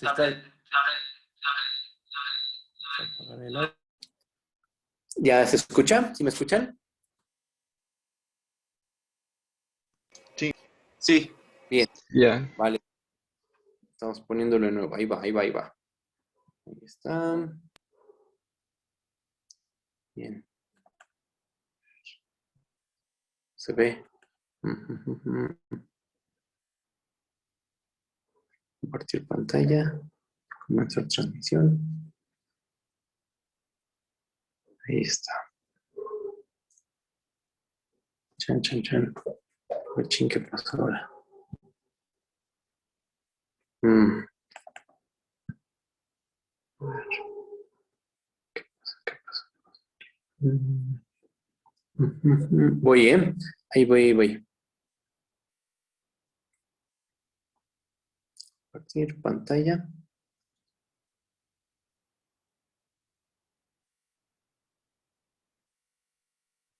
Chan. A ver. Ahí está ya. Ya quedó. A ver. Ya está. Bueno. Voy a arreglar eso, ese detallito. Creo que está fallando mi tablet. Desde la primera sesión, me acuerdo al final de la clase hubo un problemita. Voy a cambiar de tablet. El detalle es que la otra tablet es un poquito más chiquita. es más actual, pero es más pequeña. Entonces, es un poquito menos cómodo. Pero voy a ver si se puede arreglar cambiando de tablet. Es que esta que es más grande es ya más viejita. Entonces, yo siento que a lo mejor por ahí va el problema, de que se desconecte. Pero bueno, vamos a continuar, ¿va? Vamos a continuar. ¿En qué estábamos? En el plano para probar Sí, ya me escuchan todos, ¿no? ¿No hay ningún problema? Sí, sí, ya se escucha bien. Sí, sí se Ok. escucha. Bien, gracias. El plan, ¿cuál es? Vamos a empezar probando que para toda partición del 0,1 cruz 0,1, la suma inferior de f respecto a la partición P vale 0. Notar que la función f es mayor o igual que 0 en todo el dominio. Entonces vamos a usar el lema anterior. Vamos a ver que para toda epsilon mayor que 0, hay una partición tal que hace que la suma superior de f respecto de dicha partición se haga menor que epsilon. Por el lema anterior, ¿eso qué nos garantiza? Que la función f es Darboux integrable y que su integral vale 0. Eso es lo que dice el lema anterior, ¿estamos de acuerdo? Pues eso es lo que vamos a hacer justamente, aplicar el lema anterior, ¿va? Bueno, empezamos con el primer punto. Vamos a empezar probando que las sumas inferiores, todas, valen 0. Vamos a tomar una partición arbitraria en el 0,1 cruz 0,1. Vamos a considerar R1, R2 hasta RK los subrectángulos inducidos por la partición P. Nosotros sabemos, por cálculo 3, que Q cruz I es un conjunto denso en R2. ¿Estamos de acuerdo? Q cruz I es un conjunto denso en R2. Producto cartesiano de densos, denso. Ajá. Entonces, Q es denso, I es denso en R. Su producto cartesiano es un denso en R2. ¿Eso qué nos garantiza? De aquí podemos concluir que para cada I igual a 1 hasta K, cada subrectángulo inducido por la partición intersección Q cruz I es distinto del vacío. Gráficamente, ¿esto cómo se ve? Voy a bajar tantito. Gráficamente la situación se ve de la siguiente manera. Aquí tenemos a nuestro cuadrado unitario. ¿Está bien? Es el cuadrado que está de color rojo. Aquí tenemos a los subrectángulos inducidos por la partición. Tú toma el iésimo subrectángulo inducido por la partición. Dentro de ese subrectángulo, lo que nos está diciendo la afirmación de arriba es que debe haber un punto donde la primera entrada es racional y la segunda irracional. ¿Ok? Segurito debe pasar eso. ¿Y por qué nos interesa? Y una pregunta que a lo mejor les está surgiendo, les surge. ¿Por qué nos interesa que haya un punto donde la primera entrada es racional y la segunda irracional? Porque nosotros sabemos que en esos puntos la función ¿cuánto vale? En esos puntos la función f sabemos que vale 0. Vamos a subir tantito. Vamos a ver la regla de correspondencia por un momento. Fíjense, cuando x, y pertenece a Q cruz I, la función vale 0. ¿Ok? La función vale 0, eso ténganlo presente porque lo vamos a ocupar. Entonces, en cada subrectángulo inducido por la partición hay un punto de la forma, bueno, que pertenece a Q cruz I. En ese punto la función debe valer 0. ¿Va? Por otra parte, nota que para todo x, y en el 0,1 cruz 0,1, la función es no negativa, que es la observación que hicimos hace rato. ¿Ok? Entonces, ¿cuánto vale mi minúscula f? Por definición, ¿quién es mi minúscula f? Es el ínfimo del conjunto de todos los f de x, y, tal que x, y pertenece al rectángulo RI. Ese ínfimo tiene que ser 0. ¿Por qué? Porque el valor más pequeño que puede alcanzar la función f es 0. Y cada rectángulo RI tiene un punto de la forma Q cruz I. Bueno, que está en Q cruz I. Y en esos puntos se alcanza el valor 0. O sea, este rectángulo RI tiene un punto en Q cruz I. Y en ese punto, la función ¿cuánto vale? Vale 0. ¿Okay? Entonces, eso obliga a que este ínfimo forzosamente valga 0. ¿Ok? Bajo. ¿Y eso qué? ¿Eso en qué nos ayuda? Pues como ya tenemos calculado los mi minúsculas, ya podemos calcular la suma inferior de f respecto a la partición P. ¿A qué es igual? A la suma desde i igual a 1 hasta acá de mi minúscula f por la medida del rectángulo RI. ¿Cuánto vale mi minúscula f? ¿Cuánto vale mi minúscula f? Pues 0. Entonces nos queda que esto es la suma desde i igual a 1 hasta acá de 0 por la medida de los rectángulos RI. No me importa cuánto miden los rectángulos RI, como estamos multiplicando por 0, toda esta suma colapsa, se hace 0, ¿y qué terminamos probando? Terminamos probando que la suma inferior de F respecto a la partición P vale 0, sin importar la partición que nos tomemos P. La partición P que nos tomamos fue arbitraria. Aquí está. Tomamos P, una partición del cuadrado unitario, la que sea. Construimos los subrectángulos inducidos por la partición y notamos que las sumas inferiores siempre tienen que valer 0. Entonces, la conclusión, bajo, es que para toda P en el conjunto de particiones del 0,1 cruz 0,1, la suma inferior de F respecto a la partición P debe de valer 0. Primera observación. Ya. Sea cual sea la partición, las sumas inferiores valen 0. ¿Va que va? Si está bien. ¿Hay dudas? Si hay dudas, díganme, por favor. Las dudas que haya, díganmelas. ¿Va? Bajamos. ¿Y qué sigue? Bueno, pues ahora vamos a tomar una épsilon mayor que 0 arbitraria. Por el lema anterior, basta probar lo siguiente. Basta probar que existe una P en el conjunto de particiones del 0,1 cruz 0,1, tal que la suma superior de F respecto a la partición P se hace menor que épsilon. El lema anterior, eso es lo que nos dice, ¿no? Si todas las sumas inferiores valen 0 y para cada épsilon mayor que 0 hay una partición que hace que la suma superior se haga menor que épsilon, entonces, ¿qué puedes concluir? Que la F es Darboux integrable y que su integral vale 0. Entonces, si probamos que existe una partición que haga que las sumas superiores se hagan menor que épsilon, acabamos. Se acaba la prueba. ¿Sí se entiende? ¿Sí está bien? Bueno, vamos a hacer la demostración. Y lo mismo que hacíamos en la prueba de la función de Tomai en una variable. Si damos la épsilon mayor que 0, y como a nosotros nos interesan las épsilon chiquitas, entonces sin pérdida de generalidad, vamos a suponer que la épsilon es menor que 1. ¿Estamos de acuerdo que lo que nos interesan son vecindades de radio muy, muy pequeño? No nos interesan vecindades de radio 1 millón, 2 millones, no. Entonces, sin pérdida de generalidad, vamos a pedir que la épsilon sea menor que 1. Y como aquí indico, lo que nos interesa son las épsilon pequeñas, ¿va? Entonces, sin pérdida de generalidad, toma épsilon mayor que 0. Y sin pérdida de generalidad, voy a suponer que la épsilon es menor que 1. Un detalle un poco técnico, vamos a asumirlo, ¿va? Bajamos. Y vamos a hacer lo siguiente. Otro detalle un poquito pesado. Sea M0 el primer número natural que tiene la propiedad de que 1 entre M0 se haga menor que épsilon medios. ¿Okay? Vamos a buscar el primer número natural. Empiezas a 1 por 1, vas 1 por 1. El primer natural. 1 entre 1 es menor a épsilon medios, no. Un medio es menor a épsilon, 2 tiene la propiedad de que un medio sea menor a épsilon medios, no. Así te vas hasta que encuentres el primer número natural que haga esto. 1 entre M0 sea menor a épsilon medios. ¿Ok? Lo tomas. Tomas ese. Existe. Es un hecho que existe este natural. Ahora, nota lo siguiente. Vamos a fijarnos en todos los naturales que quedan atrás de M0. O sea, fíjate en T igual a 1, 2, hasta M0 menos 1. ¿Qué pasa con todos esos números? Que cuando tomamos su inverso multiplicativo, o sea, 1 entre T, este cociente tiene que ser mayor o igual a épsilon medios. ¿Estamos de acuerdo? Porque M0 es el primer número natural que tiene esta propiedad. Entonces, todos los anteriores que satisfacen esta desigualdad, la que estoy señalando.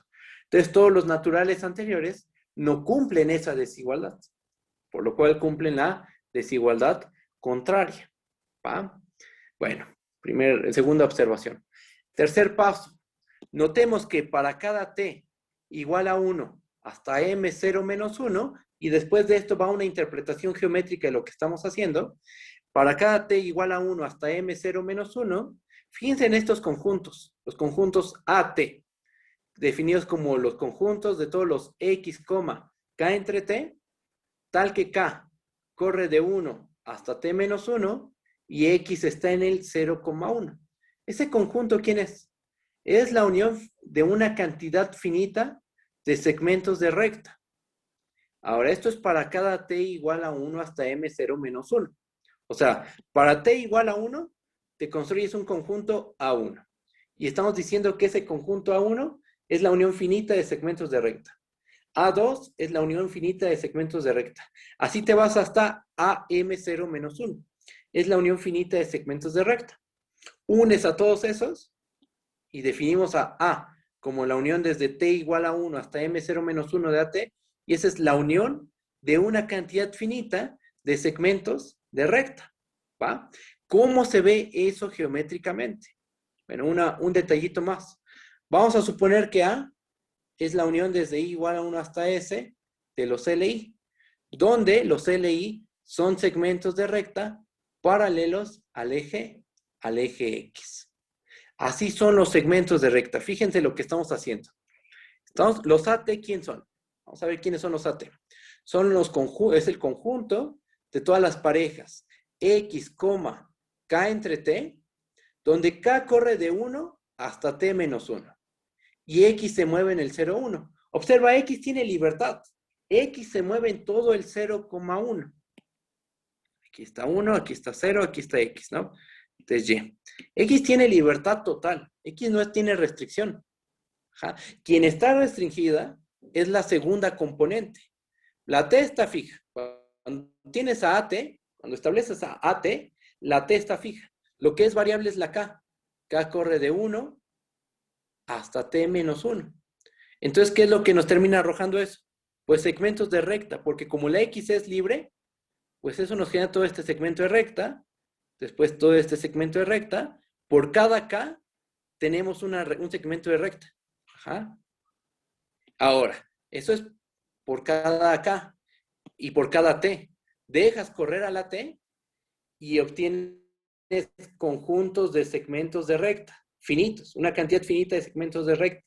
Unes esa unión finita de segmentos de recta y obtienes el conjunto A, que al final de cuentas el conjunto A, aunque sea tan complicado de escribir que es, A termina siendo una unión finita de segmentos de recta paralelos al eje X. Esa es la conclusión.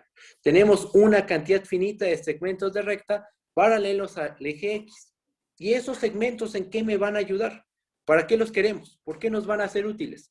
Porque en esos segmentos de recta, fíjense que se encuentran los puntos donde la función, donde 1 entre t es mayor o igual a epsilon entre 2. O sea, en estos segmentos de recta, la segunda componente, quitándole el numerador, le quitas el numerador a la segunda componente y ahí tiene la propiedad de que 1 entre t es mayor o igual a epsilon medios. O sea, en esos segmentos de recta, la función se hace más grande que epsilon medios, posiblemente, que es lo que puse en el círculo rojo. En los puntos de los segmentos verdes, la función posiblemente sea mayor o igual a epsilon medios. Recuerden que nuestro objetivo es demostrar que las sumas superiores son menores que epsilon. Tenemos que hacer las sumas superiores menores que epsilon. En estos puntos, los de los segmentos de recta, posiblemente se hacen muy grandes los valores de la función. Ajá. Entonces tenemos que tener un control sobre ellos. Ya los localizamos. Están en estos segmentos de recta verdes. Ahora tenemos que buscar una manera de hacer que esas sumas superiores en esos puntos no crezcan demasiado. Ese es el siguiente paso. Bajo tantito. ¿Qué es lo que sigue? Bueno, vamos a seleccionar R1, RS, subrectángulos. Esos tú los puedes seleccionar con las siguientes propiedades. Uno los puede construir, checa. Vamos a pedirle que cumplan los siguientes, las siguientes condiciones. RI debe ser de la forma 0,1 cruz AI, BI. O sea, el primer intervalo factor que sea lo más grande posible, el 0,1. El segundo intervalo factor, pues que sea de la forma AI, BI. No, donde AI y BI se mueven entre 0 y 1. ¿Ok?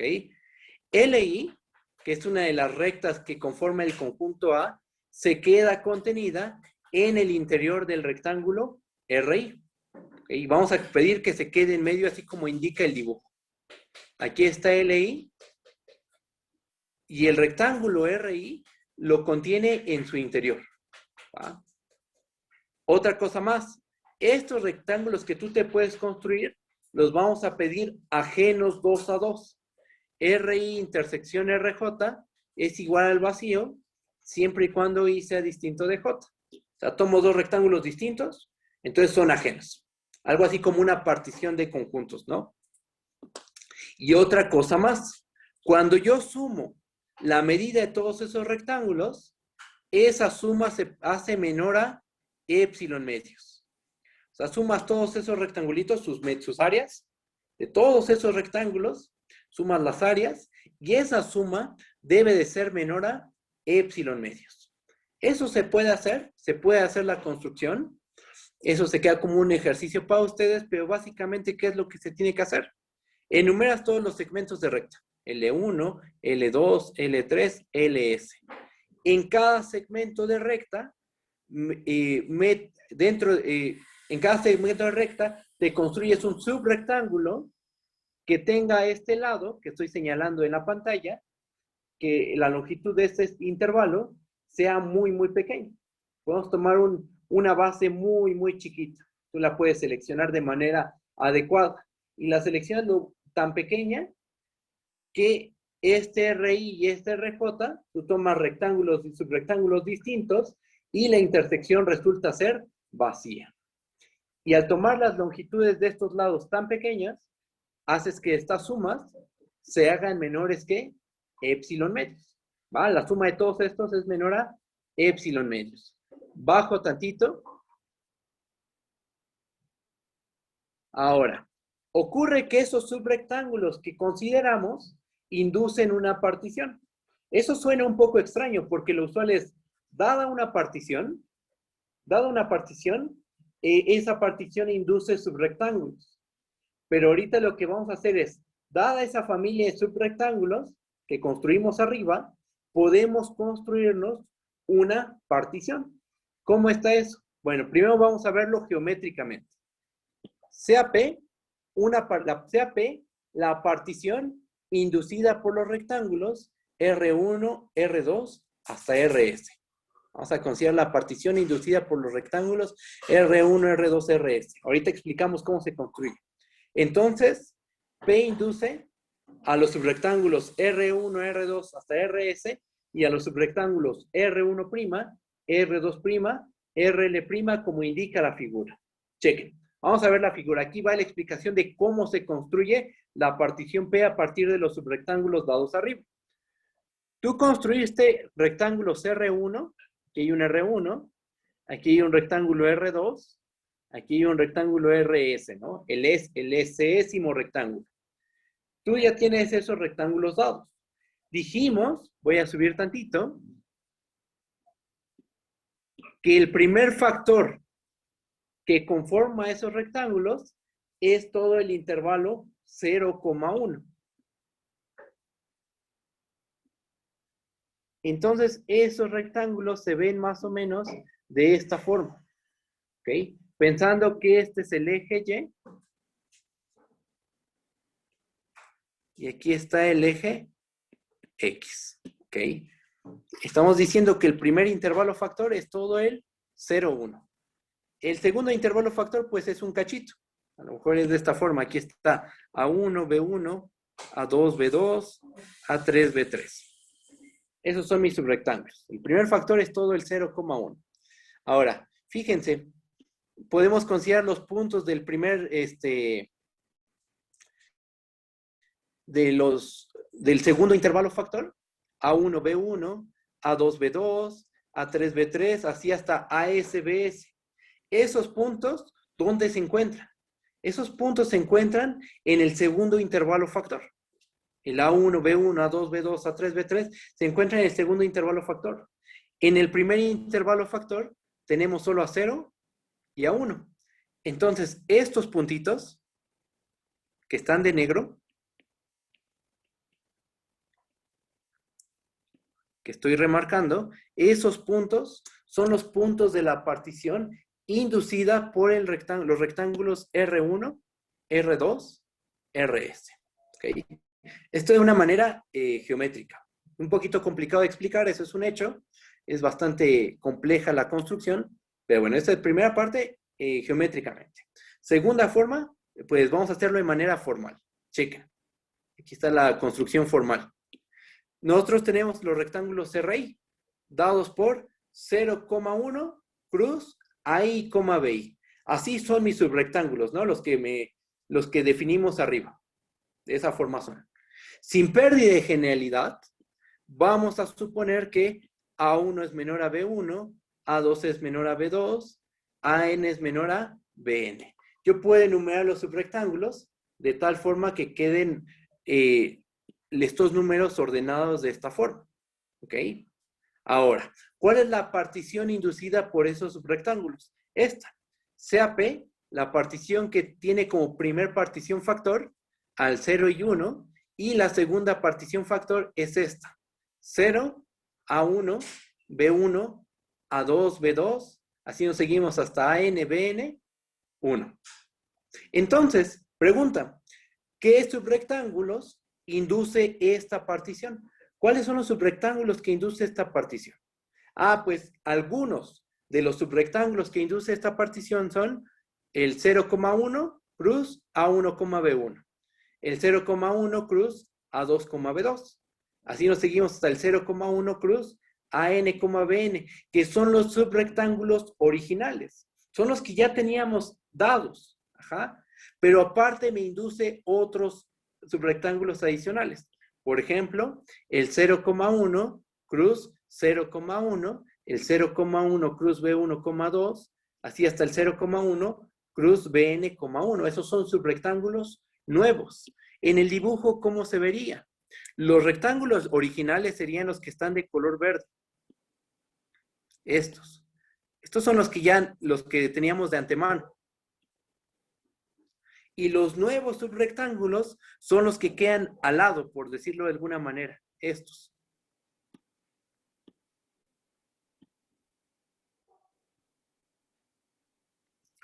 Entonces, fíjense cómo estuvo la situación. Voy a subir tantito. Vamos a hacer un pequeño resumen de lo que se hizo.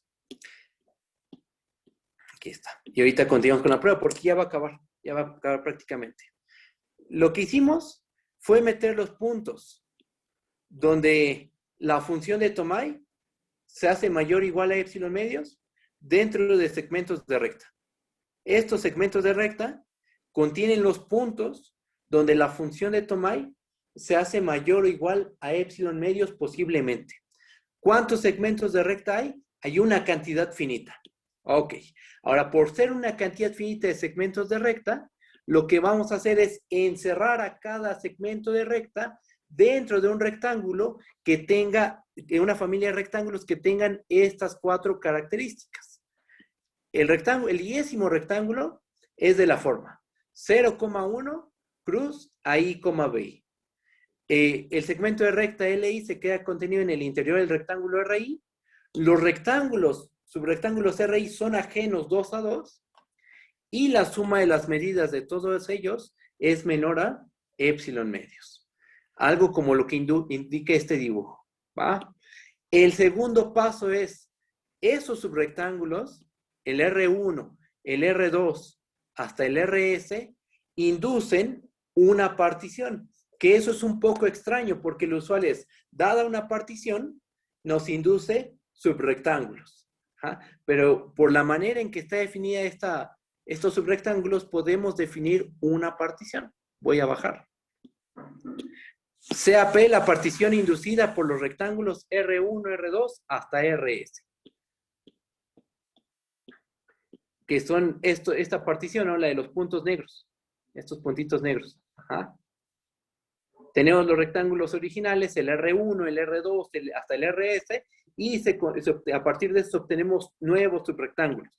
El R1', el R2', el RL'. La construcción formal, bueno, aquí está la interpretación geométrica. La construcción formal, aquí está. Ya que tienes tus rectángulos RI, ordénalos de tal forma que los extremos del segundo intervalo factor sigan este orden. A1 menor a B1, B1 menor a 2, A2 menor a B2, AN menor a BN. Esto se puede hacer porque los rectángulos son ajenos 2 a 2. ¿Ok? Entonces, ya tenemos esa partición, y esta de aquí que estoy señalando, y esta partición es la partición buscada. Esta que acabo de subrayar de verde es la partición que estamos buscando. La que va a hacer que las sumas superiores se hagan menor que epsilon. Nota lo siguiente, vamos a hacer una observación. La suma desde i igual a 1 hasta s de la medida de los rectángulos RI y la suma desde i igual a 1 hasta L de la medida de los rectángulos RI', esas dos medidas estamos de acuerdo que son menores que 1, que es la medida de todo el cuadrado unitario. ¿El cuadrado unitario qué área tiene? Tiene área 1, estamos de acuerdo.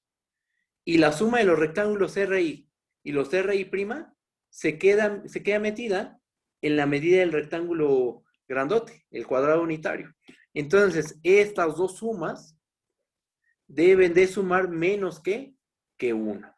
Deben de sumar menos que 1. Y esa es una observación que vamos a ocupar inmediatamente. Bajo, bajo, bajo. Ahí están. Y ahora chequen, vamos a hacer el cálculo de la suma superior. El cálculo de la suma superior. La suma superior de F respecto a la partición P, ¿eso es qué es igual? Es igual a la suma. ¿Cuántos subrectángulos tenemos? Tenemos los RI y los RI'. Ajá, esos son nuestros dos tipos de subrectángulos. Los rectángulos RI y los rectángulos RI'. Entonces, nuestra suma superior se divide en esos dos tipos de sumas. La suma es de i igual a 1 hasta s, de mi mayúscula f, por la medida del rectángulo RI, más la suma es de j igual a 1 hasta l, de mj', f, por la medida de los rectángulos rj'. ¿Ok? Ahora, chequen. Los m y f es donde... alguien preguntó algo, permítanme tantito. Profe, ¿por qué la suma de LRI' es menor estricto a la medida del rectángulo? Porque, voy a subir tantito. Subo tantito. Porque estos rectángulos, los R1, fíjate, los rectángulos R1, R2 hasta RS no cubren a todo el cuadrado unitario. Ajá. R1, R2 hasta RS no cubren a todo el cuadrado unitario. Dejan espacios gordos. Esos espacios gordos son los subrectángulos morados. Entonces, tanto los rectángulos morados dan área no positiva y los rectángulos verdes dan área positiva también. Por lo cual, ambos no pueden ser la unidad, que es la área de todo el cuadrado unitario. ¿Va? Bajamos. Vale, ¿no? ¿De qué? Bajamos. ¿Y qué tenemos? Que la suma superior de F respecto de P se divide en dos sumas. En la suma desde i igual a 1 hasta S, de mi mayúscula F por la medida de los rectángulos RI. ¿Qué pasaba en estos rectángulos? Ahí encerramos los segmentos de recta donde la función posiblemente era mayor o igual a epsilon medios. Ajá. Más la suma desde J igual a 1 hasta L, de MJ'F por la medida de los rectángulos RJ'. Esos rectángulos, los RJ', no contienen los segmentos de recta donde la función va a ser mayor o igual a epsilon medios. No contiene esos segmentos. Entonces, ahí los MJ' deben de ser menores a epsilon medios. Estos numeritos, los MJ'F, deben ser menores a epsilon medios o iguales a epsilon medios porque no contienen los segmentos de recta donde la función se hace mayor o igual a epsilon medios. Ajá. Ahora, ¿qué pasa con los M y F? Los M y F puede que sí sean mayores o iguales a epsilon medios porque contienen los segmentos de recta donde la función es mayor o igual a epsilon medios. Pero lo que es un hecho es que la función de Tomai es menor o igual a 1. Entonces, estos supremitos seguritos son menores o iguales a 1. ¿Ok? Y ahora, ¿qué tenemos? Checa. El primer sumando. Fíjate en la primer sumatoria. Es la suma desde i igual a 1 hasta s de la medida de los rectángulos RI. Ajá. Esa suma debe de ser menor a epsilon medios. ¿Por qué? Porque así nosotros construimos los rectángulos. Voy a subir tantito. ¿Cómo pedimos los rectángulos? Seleccionemos R1, R2 hasta RS, subrectángulos, con la propiedad de que esta suma se hiciera menor que épsilon medios. Esa suma es justo la que aparece aquí abajo. Es esta. Entonces, este sumando es menor a épsilon medios. Y el otro sumando, ¿qué onda? Pues sacamos la constante de la otra sumatoria. Sacamos el épsilon medios y por la observación que se hizo acá arriba, ¿cuánto suman los rectángulos R y prima? Suman menos que 1.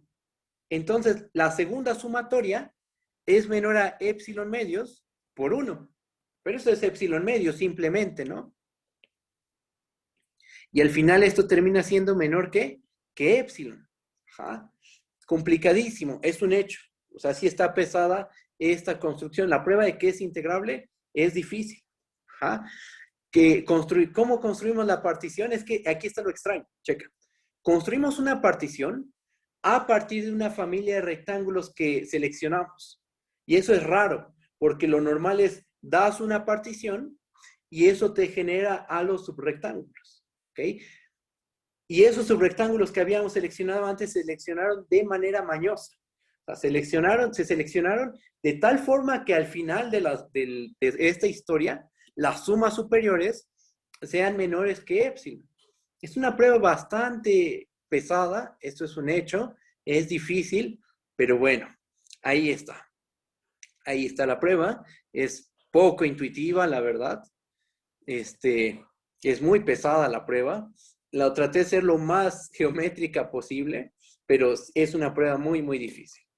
La de una variable es un poquito más sencilla, es más accesible.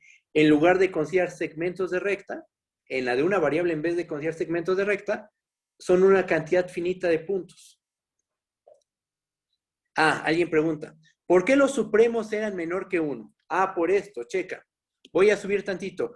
Los supremos son menores o iguales que 1 por la regla de correspondencia de la F. Subo. Checa. La regla de correspondencia de la F. Ah, chihuahua. Permítanme tantito. A ver, ahí voy.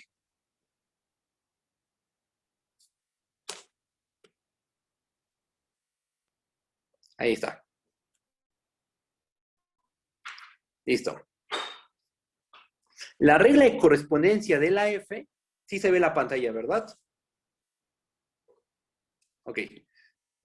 La regla de correspondencia de la F, ¿qué valores toma? 0, 0, 1 entre Q, 0. El Q es variable, por supuesto. O sea, vale 1 entre Q cuando Y es de la forma P entre Q, una fracción irreducible. Pero te pregunto, ¿1 entre Q puede ser mayor que 1? No, ¿verdad? 1 entre Q nunca va a ser mayor que 1. 1 entre Q, de hecho, es menor que 1. Ajá. Y de hecho, aquí está la observación. Por la regla de correspondencia, toma valores ceros y 1 entre Q. Esos valores siempre son menores que 1. Entonces, a la hora de calcular los supremos en ciertos subrectángulos, esos supremos van a ser menores o estrictos que 1. ¿Vale? Va. No, ¿de qué? Entonces, fíjense. Ahí va un resumen de la prueba. Un resumen chiquito de qué es lo que se hizo. Es un hecho que van a tenerlo que repasar porque es una prueba bastante complicada. A mí me cuesta trabajo explicar esta prueba. Siempre me ha costado mucho trabajo. Pero bueno, yo sé que si ustedes lo estudian y por las cosas que puse, creo que sí pueden llegar a comprender completamente la demostración. A ver. Lo primero que hicimos, primer paso, fue encerrar en segmentos de recta aquellos puntos donde la función de Tomai es mayor o igual a épsilon medios. Eso es lo primero que se hizo. ¿Estamos de acuerdo que este es el valor de la función de Tomai? En ciertos puntos del dominio. 1 entre T, 1 entre Q, digamos. Entonces estamos encerrando en segmentos de recta los puntos donde la función posiblemente es mayor o igual a épsilon medios. Lo estamos metiendo ahí, en esos segmentos de recta. ¿Va? Después, ya que metiste en una cantidad finita de segmentos de recta a esos puntos, lo que vas a hacer es, como están separados esos segmentos de recta, y como el espacio Rn es Hausdorff, quien ella estudió un poquito de topología, a lo mejor sabe qué es eso, podemos tomar subrectángulos, seleccionemos subrectángulos, aquí están, selecciono los subrectángulos, de tal forma que me cubran a esos segmentos de recta. Que esos segmentos se queden en el interior, que los subrectángulos sean ajenos 2 a 2 y que la suma de las medidas sea menor que epsilon medios. Esta propiedad de separar los rectángulos se le conoce como la propiedad de Hausdorff. Eso lo repito por lo que preguntó un compañero. La propiedad de Hausdorff. Aquí está. Propiedad de Hausdorff. Que es justamente esto. Hausdorff. Hausdorff es, das puntos y los puedes separar. Das segmentos, también los puedes separar. Es una propiedad un poquito más fuerte, pero básicamente es Hausdorff. Bueno, entonces cuando seleccionamos rectángulos que satisfagan esas propiedades. Ajá. Esos subrectángulos, por la manera en que están dados, que el primer intervalo factor es todo el 0, 1, nos inducen una partición. Esta, la de los puntitos negritos. Esta partición. Ajá. La construcción formal, ¿dónde está? Aquí abajo. Formalmente. Si mi rectángulo RI es de la forma 0, 1, cruz I, BI, como son ajenos 2 a 2, los puedo ordenar de tal forma que A1 sea menor que B1, que son los extremos del primer intervalo, del segundo intervalo factor del R1. Después A2 menor a B2, A3 menor a B3, etc. Los ordeno de esta forma. Y mi partición P la considero como este producto de particiones de cada intervalo factor. Esa partición, hacemos notar que nos induce los rectángulos originales, los que generaron esa partición P, y nuevos subrectángulos, que son estos. Calculamos las sumas superiores, se dividen en dos sumas superiores, en dos sumatorias, y ambas sumatorias se hacen menores que epsilon. Entonces, ¿qué se probó? Sumas inferiores, todas iguales a 0. La función no negativa. Y para cada epsilon mayor que 0, hay una partición que hace que las sumas superiores sean menores que epsilon. Por el lema anterior, se sigue que la función f es Darboux integrable y que su integral vale 0. Eso es lo que se hizo. ¿Complicada la prueba? Muy complicada. Es un hecho. Muy, muy difícil la prueba, sin lugar a dudas, pero se tiene que hacer. O sea, que sea difícil no quiere decir que no lo vayamos a hacer. Al contrario, se le debe echar más ganas, se debe esforzar uno más en las cosas que son más complicadas, y aunque sea difícil, aunque la mayoría a lo mejor no le haya entendido, se tiene que hacer a fuerzas, y lo que sigue pues es ustedes o preguntar o ponerse a estudiar las notas, ¿va? ¿Ok? Bueno, un detalle más y nos vamos, solo un detallito y acabamos la prueba, la clase de hoy. Se acaba ahí termina la prueba. La función de Tomai es Darboux integrable y su integral vale 0. Hay otra versión de la función de Tomai, que es, pues, intercambia los papeles de la primer componente y la segunda. Que ahora la función de Tomai valga 0 si y es irracional, que valga 0 si x, y está en i cruz q. Se dan cuenta, cambié el orden de todos los factores, ¿no? Que valga 1 entre n si x, y está en q cruz q, y la primer componente es de la forma m entre n, con x distinto de 0 y 1 irreducible. Y 0, si x es 0, 1 o y es racional. Con argumentos muy parecidos, se prueba que esta función también es Darboux integrable, ¿va? Y dando por hecho que la suma de funciones Darboux integrables es Darboux integrable y que la integral de la suma es la suma de las integrales, obtenemos el siguiente corolario. Este corolario es una función, ahorita te contesto tu pregunta, es una función que aparece en el libro de Javier Páez. Ajá. Es una manera de probar que esta es Darboux integrable. La función h, que va del 0,1 cruz 0,1 en R, tal que a cada x, y lo manda a 0.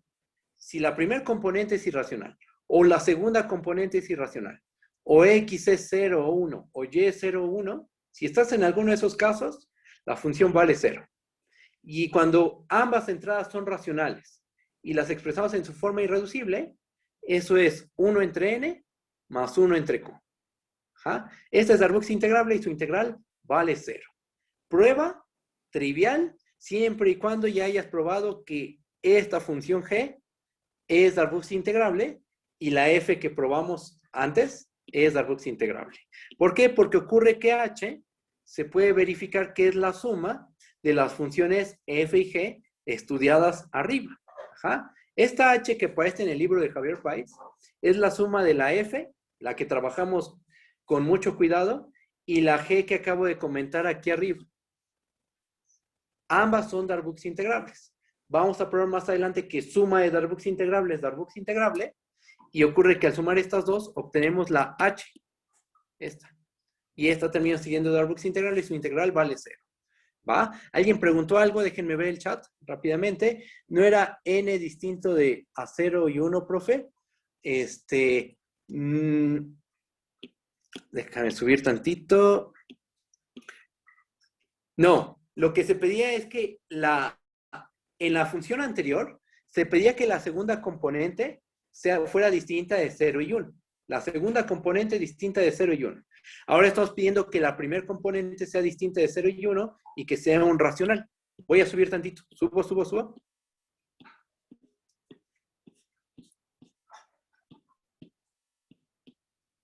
Aquí está, mira.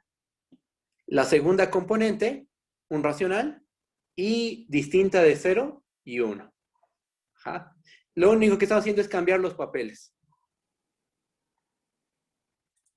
Disculpe, esto solo lo vamos a ver en las notas. Esto solo lo vemos en las notas o lo vamos a checar la siguiente clase. El corolario ya está checado. O sea, el corolario ese ya no le vamos a hacer nada. Bajo.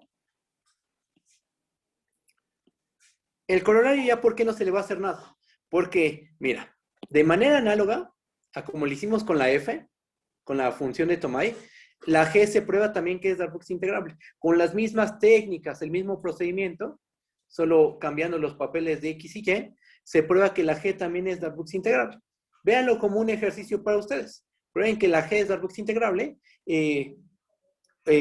repitiendo el procedimiento que se hizo para la f, haciendo algo parecido con la f, ¿no? Con lo que se hizo en la f. Entonces, tanto la f como la g son Darboux integrables. Y una observación, la h se obtiene de sumar a f con g. Ajá. F y g son Darboux integrables, suma de Darboux integrable, y la integral de la suma es la suma de las integrales. De ahí se sigue que la h tiene que ser Darboux integrable. Ahí se acaba la prueba. Esa es la demostración. Lo que faltaría justificar es que la g es efectivamente Darboux integrable. No lo vamos a hacer, se queda como un ejercicio para ustedes. Y lo que sí vamos a probar después es que la suma de integrables es integrable. O al menos comentar. Porque la prueba de que suma de integrables es integrable es la misma que se hace en cálculo 2. Entonces, más bien eso lo dejé en la tarea. Ciertas propiedades de ese tipo se quedan como ejercicio en la tarea y algunas otras sí las vamos a probar. Pero bueno, ahí está. No viene en el libro de Páez. De hecho, la que viene como un ejercicio en el libro de Páez es la función h. La función h viene en el libro de Páez como un ejercicio. Dice que pruebes que es integrable y que su integral vale 0. La prueba se puede hacer directa. De hecho, aquí tengo la observación. Se puede hacer una prueba directa de que h es Darboux integrable. Pero lo que nosotros hicimos es ver a h como la suma de dos funciones Darboux integrables. Pero la h no viene resuelto en el libro de Páez. Viene como un ejercicio. ¿Va? Bueno, ¿hay alguna duda? Si hay más dudas, díganme. Si no, hasta aquí le dejamos. Voy a cortar la transmisión. Voy a cortarla y ahorita las dudas que surjan me dicen, ¿va?